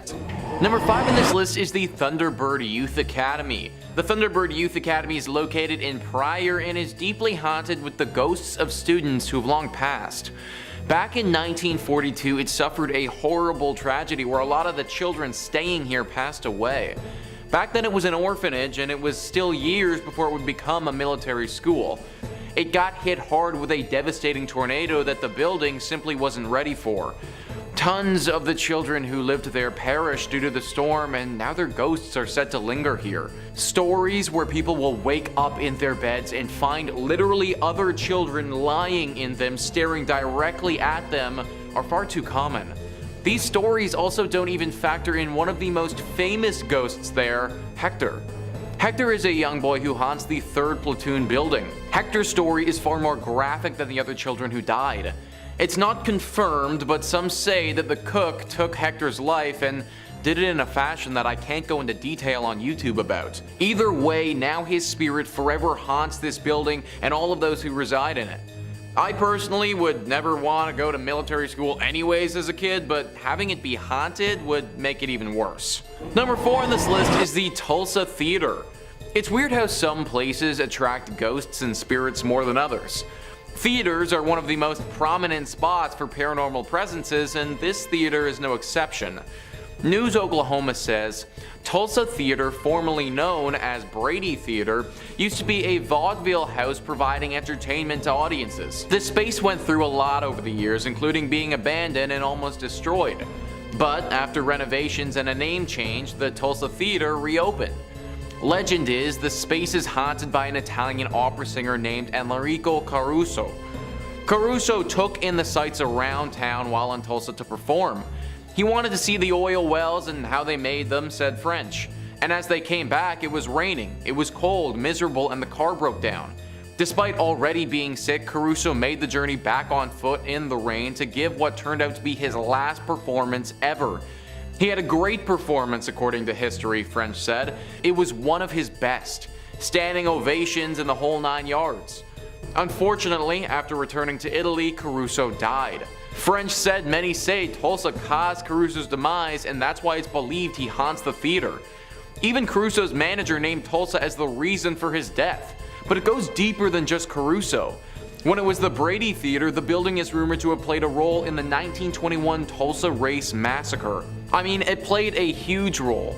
It housed some of the victims. There are rumors they died inside and some other horrible things that happened to them, French said. We actually captured electronic video phenomena evidence that almost confirms all of the stories there. The Tulsa Race Massacre was a horrible display of hate and racism. On May 31st in 1921, a bunch of white residents who had been given weapons by city officials attacked a bunch of black residents. This incident lasted over 24 hours and saw more than 800 people get injured and at least 36 people die. A horrifying tragedy that never should have occurred. It's no wonder that any place tied to this incident could be haunted. In at number 3 we have Hotel Josephine. The Hotel Josephine is considered by many to be the most haunted hotel in Kansas. It was built in 1890, located in the city of Holton, and is the oldest consecutive operating hotel west of the Mississippi River. The history of the hotel is rich but also very haunted. The hotel was built by A.D. Walker and was named after his daughter Josephine. When it was built, she was only 4 months old and she attended the local elementary school and graduated Kansas University. Her graduation graduation photo is hung in the front parlor, above the antique piano, and according to the current hotel manager, Tracer Fox, her spirit is just one that is wandering the hotel. Tracer Fox has expressed his belief in the spirits when he first stayed at the hotel. He was woken up suddenly at 3:30 a.m. and his bed was moving. He figured there was an earthquake, but when nothing in the news confirmed it, he knew it was a spirit. His mother came and stayed in a room across from him and experienced the exact same thing he did with no explanation for it. They had been skeptics before these happenings, but they are both now firm believers. Other guests staying at the hotel have similar stories, as well as experiencing hearing strange sounds, laughter, footsteps, and seeing shadows. It has been expressed that spirits can be found on each floor. One of the most haunted rooms in the hotel is the Buffalo Room, where shadows are often seen and photographed in the mirrors around the room, as well as the Carrie Nation Room. According to historical documents, a woman hanged herself in the bathroom of that room, and many guests staying there have come out of the room clutching their necks and having a hard time breathing. The hotel has brought several famous guests over the years, including former US President Grover Cleveland, who stayed there in between his 2 terms as president, along with Carrie Nation, Robert Louis Stevenson, Charles Curtis, Kirstie Alley, John Sullivan, Sam Raven, and Harry Langdon. Due to the amount of paranormal activity and active spirits in this hotel, the hotel hosts several paranormal and haunted events throughout the year, and many ghost hunters come to Houlton to check out the more than century-old hotel. It's also been featured in many television shows, including Ghost Tours of Kansas and Haunted Rooms America. Coming in at number 2, we have McIntier Villa. The McIntier Villa is one of the unusual and historic houses built in the city of Atchison. It was built in 1889 for John McIntier, a wealthy manufacturer of harnesses and saddles. He did a great deal of business with wagon trains plying the overland trails. John McIntier's first wife, Alice, died in 1892. He married his second wife, Anna Conlon, a widow with 3 sons, and after John's death in 1902, Anna continued living in the home until her death in 1916. During her ownership, the house was home to many of her relatives, with lots of children as well. Around 1925, Anna's brother, Judge Charles J. Conlon, a prominent Atchison lawyer, and his family made the villa their home. In 1952, the McIntier Villa was purchased by Miss Isabel Altus, a retired professional violinist and eccentric. She lacked the financial resources to be able to restore the home, and shortly before her death, she sold the home to George Gerardi in 1969, who started to rehabilitate the old estate. Many people, past and present, who have lived in and visited the home have experienced many paranormal experiences. There have been figures being seen in windows when no one is home, lights turning on and off in the tower which doesn't have electricity, a speaker getting thrown off the counter, and boxes mysteriously moving on their own. Sounds of slamming doors throughout the night, footsteps walking down the hallway on the second floor throughout the night, the feeling of being watched, drastic temperature changes, voices, the scent of a woman's perfume, and the hunt of cigarettes. The number of encounters and confirmed hauntings seen and heard around this home is crazy, and it's considered to be one of the most active paranormal homes in all of the US. The amount of activity in this home makes it a hub for investigators, mediums, psychics, and ghost hunters. They offer ghost tours of the home, and you can stay overnight to try and encounter these spirits. And finally, in at number 1, we have Sallie House. The Sallie House is said to be the most haunted place in Kansas. This home was built in the turn of the century and is located in the city of Atchison. After being built, the home was bought by the Atchison physician who worked from his home. The front served as an office space and examination rooms, and the upstairs is where the doctor and his family lived. One day, a frantic mother arrived at the home carrying her young daughter Sally. The child had collapsed from severe abdominal pain. The doctor diagnosed appendicitis, but there was no time to delay surgery. Sally unfortunately passed away on the operating table. For years after, many believe Sally stayed to haunt the home, and the haunting grew infamous in 1993 when the house was rented to a young couple. It started when the couple's dog would growl at nothing and make even louder growls when near the upstairs nursery. Things began to take a violent turn when fires broke out in the house and a series of sinister attacks on the husband began. The former operating area would feel extremely cold, and objects would visibly move when the young man came close. He could feel scratches on his chest and abdomen, but the ghost never attacked the wife or baby. Not only did the former residents experience the paranormal activity, but locals and other visitors of the home have experienced objects moving on their own, mysterious coldness, physical touches, video and investigative equipment that stopped working, trained guide dogs refusing to enter the nursery, and unexplained scratches or bruising on their bodies during and after their visits. Psychics have visited the home, and many have confirmed the presence of spirits in the home and have even communicated with them, and many have entered as skeptics and left believers. years. Due to the number of experiences in the home, it's gained a lot of media coverage from television channels including A&E, the Travel Channel, the Discovery Channel, and the Sci-Fi Channel. The home is not currently occupied but holds many guided ghost tours for both daytime and even overnight visits for the ghost lovers and paranormal investigators. Beware though, because a waiver is required due to the potential for personal injury, but no serious injuries have been reported since the last tenant in 1993. Number 2 on this list is the AI Engineering Building. Now these days when somebody says AI, you automatically think of artificial intelligence, but that's not actually what this AI stands for. It actually stands for Animal Industries. Texas Highways says in 1959, Roy Simmons, foreman of the meat locker in Texas A&M University's old Animal Industries building, was performing a bit of a routine butchery on a slab of bacon. As he was cutting toward himself, the knife slipped in his hand, stabbing his leg near the groin. The blade cut open his femoral artery. His assistant, who'd stepped out for a moment, returned to find him bleeding out on the floor. An ambulance was summoned, but in vain. Simmons died before he could be removed from the building. Sims' death was a tragic accident, but it doesn't take much for a tragic accident to take on a more ghostly cast. In the daytime, we never thought much about any ghosts or strange occurrences, says Jeffrey Saville, a Texas A&M professor who was an undergrad and grad student in the 1970s. It was the nights when we were in the meat laboratory conducting research, usually by ourselves, that one would hear strange noises or feel like you weren't alone. Over the years, Saville says, students and custodians working in the bowels of the building have reported invisible footsteps, strange noises, and objects scattered far from their original resting spots. Saville attributes many of the stories to the natural spookiness of an old building and noisy machinery such as the elevator and the refrigeration compressors. A series of renovations of the building have turned the site of Sims' accident into an office space. Whether or not Sims' ghost roams the hallways, Saville says, one thing keeping his memory alive is the lesson offered by his death. It became a precautionary tale each semester as we visited with students about safety and meat cutting. It gets their attention when you tell them that somebody lost their life because of a knife accident. And I imagine it also gets their attention when his literal ghost is haunting them as they try to learn. If you're big into animal industries, then maybe look at some other schooling options before settling in on Texas A&M. And finally, number 1 on this list is Goatman's Bridge. Now this bridge isn't the greatest of all time like the name might suggest. In fact, it's probably one of the worst bridges of all time based on how freaking haunted it is. It was built back in 1884 and initially was used as a very popular spot to move cattle across. Over the years, a tragedy struck this bridge that has it being haunted by a dark and demonic spirit. It's a sad story where a colored goat farmer was murdered by some Klansmen on this bridge many years ago. It's believed that the demonic spirit that haunts this place now is that of this goat farmer who was horribly wronged back then. Locals around this area do not go over this bridge at nighttime unless they really have to.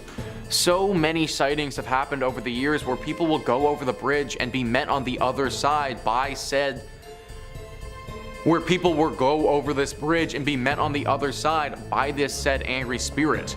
He doesn't hold back against you either and will make you pay for the sins of others. Disappearances have happened at this bridge several times and people have reported being attacked but managing to get away with their lives. If it's nighttime, then do not go anywhere close to this bridge because it may actually be the last thing that you ever do.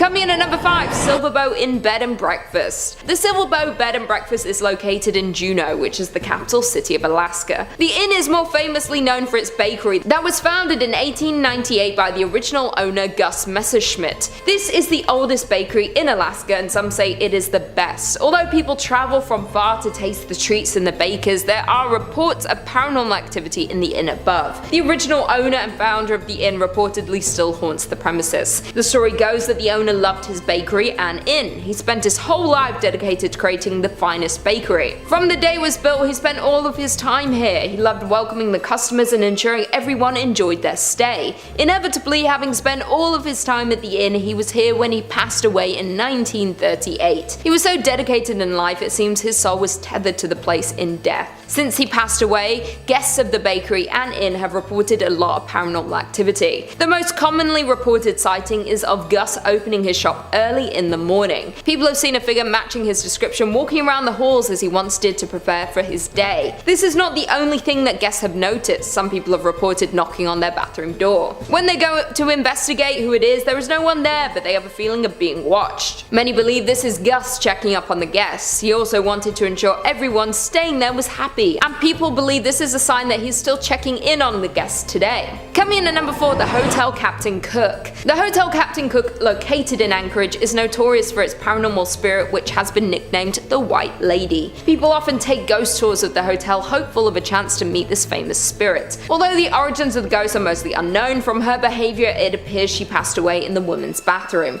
or at least in the area which may have been home to something else before the hotel was built. The locals explain how she is bound to this place and is unable to pass on. She could possibly be cursed, as she seems distressed about her situation. Since the hotel opened, there was a lot of paranormal behavior in the area. She would break the glass of the mirrors in the ladies' bathroom or swing open the doors to scare those inside. The hotel management had to step in when one guest used the bathroom stall located at the very end of the ladies' room. While in the stall, she felt something fall around her neck and start to get tighter and tighter.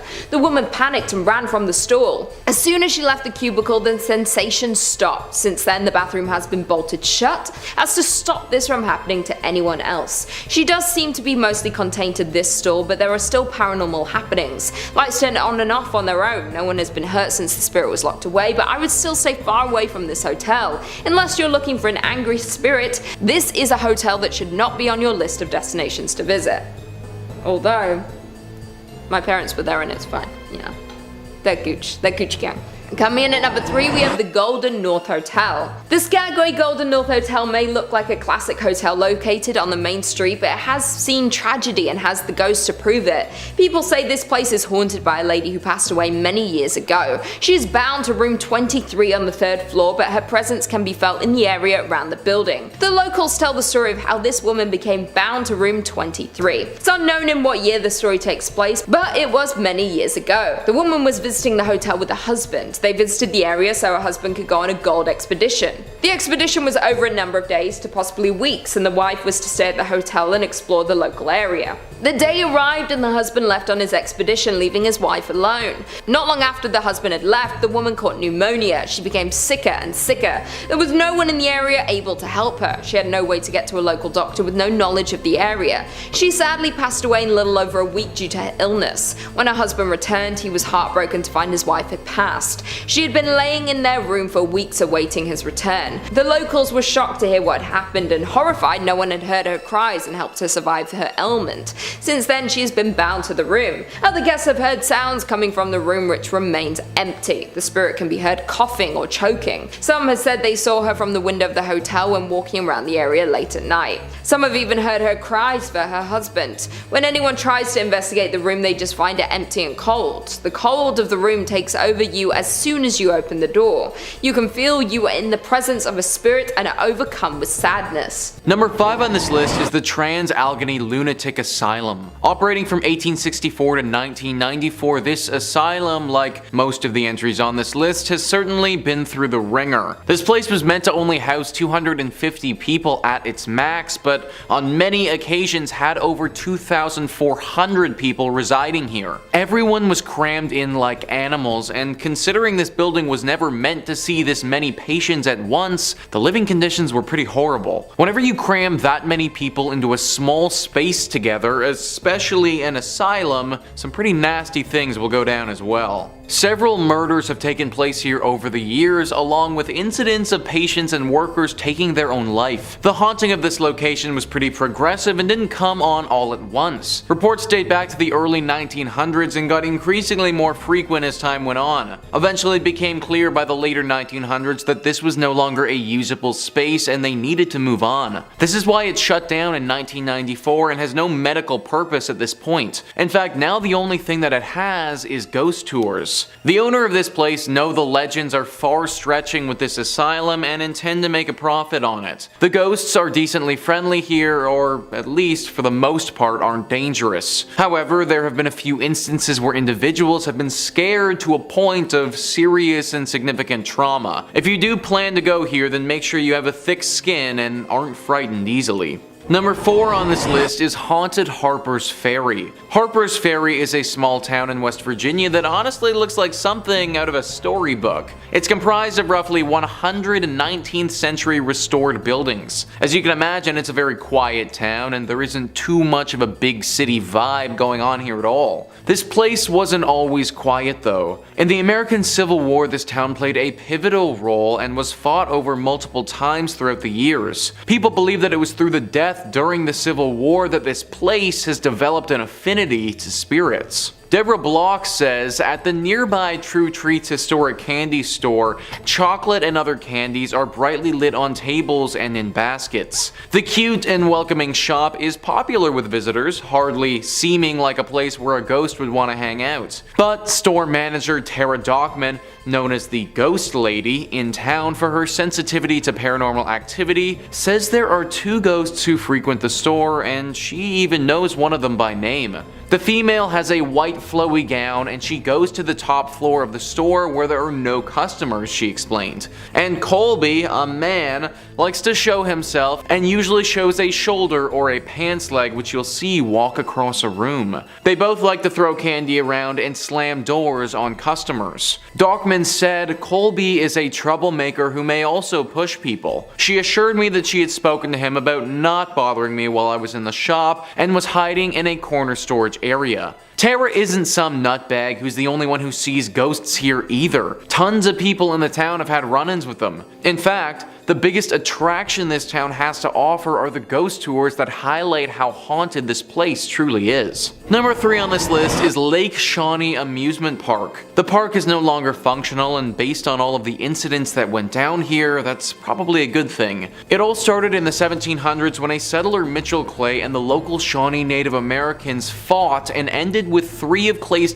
dying and lots of Shawnee warriors passing away as well. This was the inciting incident of the tragic movie that is Lake Shawnee Amusement Park. Also, 200 years later in the 1920s, this land was bought and turned into an amusement park. The buyer wasn't aware of this history though and didn't realize the dark mark that had been left here by that battle so many years ago. There were a decent amount of tragic incidents that went down here while the amusement park was operational, but there are 2 that stand out as being the most stunning. The first one involved a young girl on the swings. While she was on the swings, a delivery truck, without seeing her, backed straight into her and she passed away. The second one involved someone who drowned in the swimming pool because their arm got stuck in the drain. The amusement park had seen enough and shut down in 1966. It was roughly 20 years later that they discovered the history of this place and pieced it all together, assuming that a curse must have been responsible. Locals don't dare go to this place anymore for fear of this curse.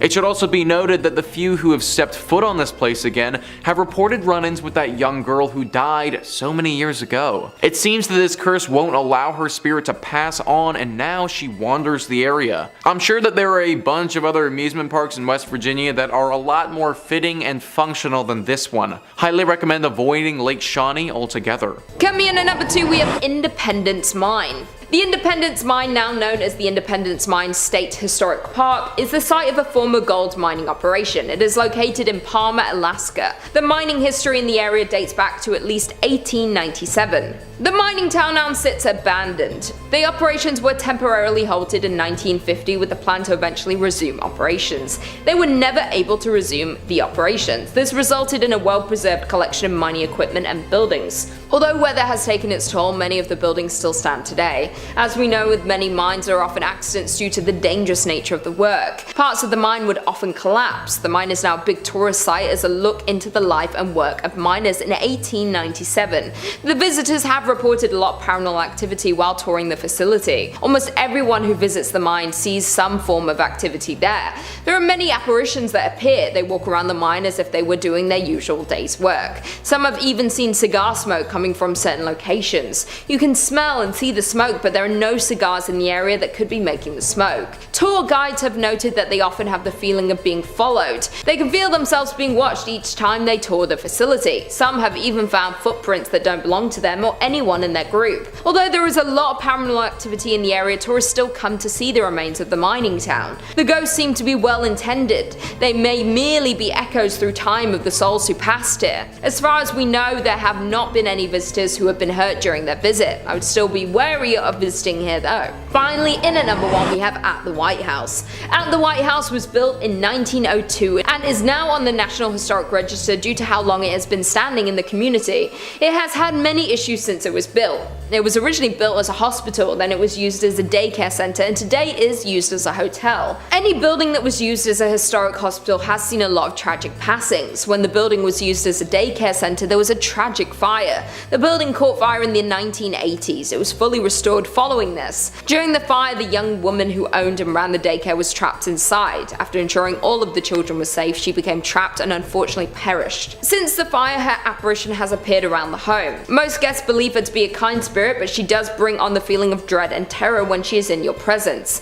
Guests at the hotel have claimed to be startled awake by the young woman standing at the foot of the bed. Once they wake up and become frightened, the spirit usually disappears. Workers at the hotel claim that she appears to show more interest in families with children. She reportedly had a love for looking after children, and even in death she wanted to ensure their safety during their stay at the hotel. It is unknown what room she was trapped in during the tragic fire, but there are numerous cold spots around the hotel. Others have heard faint screams and cries coming from certain rooms. She is hailed as a hero for saving all of the children during the fire, but guests are still frightened when greeted by her ghosts in the early hours of the morning. Number 2 on this list is West Virginia Penitentiary. Would this really be a most haunted place list if we didn't throw a prison on here? Paranormal activity usually favors places that have seen a lot of tragedies and sadness, and this penitentiary has definitely had its fair share. This prison opened up in the 1860s and was active for 119 years before finally being shut down. In that time, it saw over 100 executions, countless riots where people were either severely injured or died, fires, and an insane amount of human rights violations. All of this has led to what we have now, which is just a really haunted prison. Though the prisoners are gone, they're not forgotten, and by many accounts, the ghosts of some of the 998 men who died here still roam free. There's a shadow man that has been seen and even photographed. Staff of the prison have been accosted by unseen forces. Strange noises still echo throughout the cell blocks, and something dark lurks in the bowels of the building. That was a small passage from Moundsville Haunted History, who are familiar with the prison. 998 men though. That's how many different individuals are thought to potentially haunt this place. That's literally a full-on ghost army right there, guys. This place must have been horrible if that many people's souls are left wandering around this space. If I was the owner of this spot, I'd do those 998 people a favor and just knock this place to the ground. Maybe then these ghosts can finally rest. And finally, number 1 on this list is Point Pleasant. This has got to be the top spot on our list just considering the amount of lore surrounding the creature here. The Mothman. If you're watching videos on this channel, then I imagine you're already probably familiar with what this creature is, but for those who aren't, the Mothman is a humanoid creature reportedly seen in the Point Pleasant area from November 15th, 1966 to December 15th, 1967. Shayla Klein says, according to legend, Mothman is a black 10-foot creature with wings and red eyes. Articles and newspapers at the time were reporting that the monster was also commonly seen in the TNT area near town, with some locals speculating that perhaps people were really seeing cranes or owls, and others wondering if the creature was created in some sort of mutation accident involving the chemicals associated with storing TNT. Regardless, legend has it that mysterious men in black suits began visiting the town shortly after the sighting reports. The most infamous sighting of Mothman was on December 15th, 1967. Locals said that they saw Mothman on top of or flying over the Silver Bridge, which was a suspension bridge over the Ohio River that connected Point Pleasant, West Virginia, to Gallipolis, Ohio. According to Mothman lore, shortly after the creature was spotted on the bridge collapsed, resulting in the deaths of 46 people. An investigation into the disaster found that a fracture in a suspension chain was the cause. This is one of the most famous American urban legends ever. The amount of people who saw this creature during this period of time and the fact that high-ranking secret officials started to investigate it all point to its legitimacy. It was active for about a year and then just totally disappeared though, and nobody knows what happened to it. The leading theory is that the government was able to capture whatever it was and probably took it to a secret base to study it. If that's the case, then Point Pleasant is most likely safe now, but be wary of what's flying over top of you if you do decide to go here. Number 2 on this list is Squire's Castle. So calling this place a castle is a bit of a stretch, because the castle was never actually built. News 5 Cleveland says, located in the North Chagrin Reservation of the Cleveland Metro Parks, this castle is a reflection of the builder Fergus B. Squires, who was a founding member of the Standard Oil Company. The actual castle was never built, so what it's standing on today was the shell of the gatekeeper's house for the estate. Legend has it that Fergus's wife, Rebecca, was very much a city girl who wanted nothing to do with nature. Stories say Rebecca was walking up the stone stairs when she became startled by something outside her window. In a panicked state, she dropped her lantern and tumbled to her death down the cold stone staircase. Ever since this tragedy happened, Rebecca's ghost has never left, haunting all of those who visit or stay at the estate and bemoaning her unfortunate fate. The thing is that she isn't the thing that most people are scared of. It's whatever the thing was that frightened Rebecca so much that she fell to her death. Rumor has it that there could be a werewolf-like beast roaming the estate. Dark red eyes have been seen in the night at afar, and the howls of some wolf-like creature have also been reported. Is it possible that Rebecca saw this werewolf so many years ago and that's what frightened her? Maybe she isn't trying to haunt the place at all, but actually trying to scare people away from this place so the same fate doesn't happen to them. Either way, I don't recommend going. And finally, number 1 on this list is the Lorraine Palace Theater. You know, for once, it would be really nice to go see some theater without fearing for your life. Sadly, you aren't gonna get that at the Lorraine Palace Theater. The Atlanta Journal-Constitution writes, the Lorraine Palace Theater opened in 1928 in Lorain, Ohio, near Cleveland. It seats just over 1,700 guests and was the first movie theater in the state to show talking pictures, according to the theater's website. Dave Hensley, a paranormal researcher and the founder of EVP Mediums, told the Chronicle-Telegram after investigating the palace that there are so many spirits there he couldn't even count them all. We got a name from a gentleman named Ed who said that he worked at the shipyard. That's profound because the shipyard was directly behind the palace. He claimed that he was murdered pushed downstairs, Henley said. There was a spirit who said that he died of drugs as well. And we had spirits that were killed in the 1924 tornado that hit Lorain. That was pretty emotional, one of them said. My body flew, Henslett told the Chronicle. The theater's operation director told the newspaper most people in the area probably know about the ghosts and spirits that roam the palace's hallways. I think everybody in Lorain County has been privy to the rumors of the unexplained activity in the Lorraine Palace Theater, Chris Pataki said. In fact, a documentary on the haunted theater called Ghosts of the Palace is scheduled to debut at the movie house this weekend. Pretty ballsy move right there, guys, literally screening a movie about your haunted theater in said haunted theater. All of this though should make it very clear how haunted this place actually is. Literally everybody around this area knows about this spot. And whenever you're getting a full-on movie made about how specifically haunted you are, then you know that you've made it as a haunted location. Even though most people make it out of this theater unscathed, that can't be said for everybody. Attacks have been reported and left people feeling very emotionally and even physically scarred. Netflix is a thing for a reason now, guys. Let's use it. Number 3 on this list is the Hex House. Yeah, that's right, guys. This place is literally called the Hex House, so it's no wonder why it's making the list. News Oklahoma says again, so this is something we feature in our serial killer tour. The new Hex House is inspired by the home that used to belong to Carol Ann Smith. French said the original Hex House, located at 10 East 21st Street, has negative energy attached. I mean, the things that she did with her nephew. They were dumping hot water on people that lived in the duplex next to them. There's also that whole history of her keeping those 2 hostages in the basement and kind of hypnotizing them, putting hexes on them. Yes, it's insane, said French. Claims of windshield wipers or stereos going on while the car is off are frequent if parked nearby. French even says they tested the theory during a tour and claimed she never did it again. We turned the bus off, but then it wouldn't start back up. It wasn't until a lady said she called Carol Ann a bad name and then she apologized. As soon as she was done, the bus came immediately back on, French says. The reason this house is on the killer tour list is due to what went down in 1928, guys. John Blymier, after receiving consultation from a woman named Nellie Knoll, thought that he had been cursed by another man named Nelson Raymer. John and some of his friends broke into the home, which is the Hex House, and then brutally killed Nelson.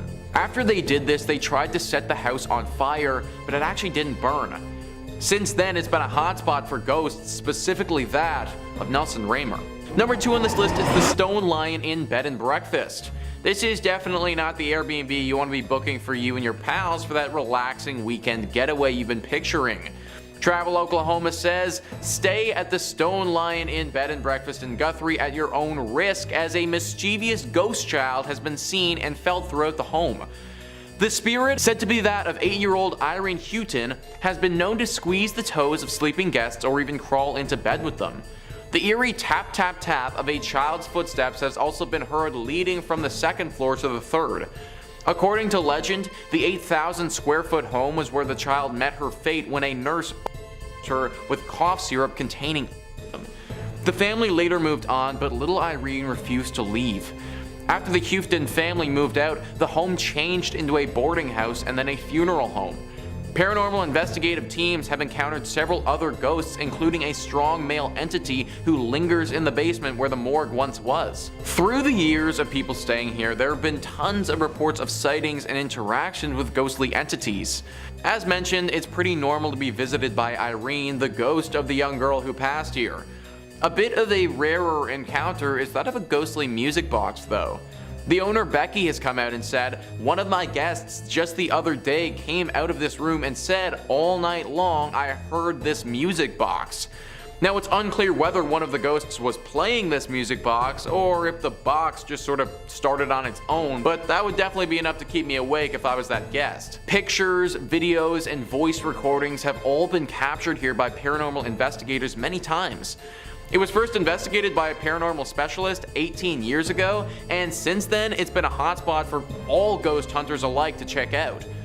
Unless you're well versed in dealings with spirits, I'd pick a different Airbnb for you and your buddies. And number 1 on this list is Guthrie's Boys Home. This site started out as an orphanage in 1923 when it was built. Now, becoming an orphan would truly be a horrible experience that I can't even begin to understand, but I can guarantee you that it would have been far worse if you got sent to this orphanage. That's because of the horrible atrocities committed here. There is no denying that the maid who worked here back then was sick. Mentally sick, deranged to a point where she felt a desire to these young orphans. It's believed that she would often abuse these innocent children in any number of ways. Now, this isn't confirmed, but these are rumors. It's also thought that she even took the life of a few people while she was working here and made it look like an accident. This all culminated one day when she finally took her own life by jumping out of the bell tower and falling to her death. This has obviously led to some spiritual presences staying behind. Lucky for all of us, it's not the spirit of this sick old maid who died. However, as sad as it is, it's the spirits of some of these children here who were wronged. There is apparently one girl who appears to visitors and begs for safety. Crying and screaming children can be heard echoing throughout the building at all hours of the day. The sounds of little feet running up and down the halls are regularly reported as well. Believe it or not, this isn't enough to drive people away though, because it's a popular wedding spot. Definitely not the area I would choose to get married if it was up to me though. Number 5 on this list is Stivers School for the Arts. This is a high school that's attracted hundreds of artistic students from around the region for years. It's apparently a really good school, however, ever since a murder back in the 1920s, it's been deeply haunted. AGC writes, according to the online magazine Dayton Most Metro, a teacher named Mary Tyler was found dead in the pool with a locket in one hand and a broken pointer in the other. The teacher was reportedly involved with a senior student at the time of her death. death. He disappeared after her body was found and was never seen again. Officials believe the unnamed student tore his picture out of the teacher's locket so nobody would suspect him, according to the writer Julian Heisler. The school eventually covered over the pool, building a classroom on top of it. A trap door still leads down into the pool, which is used for storage now, Heisler said, but it seems Mary Tyler never left. Students and maintenance staff have reported Tyler's ghostly figure levitating in the abandoned pool and floating about the lower levels and the network of tunnels buried underneath the school,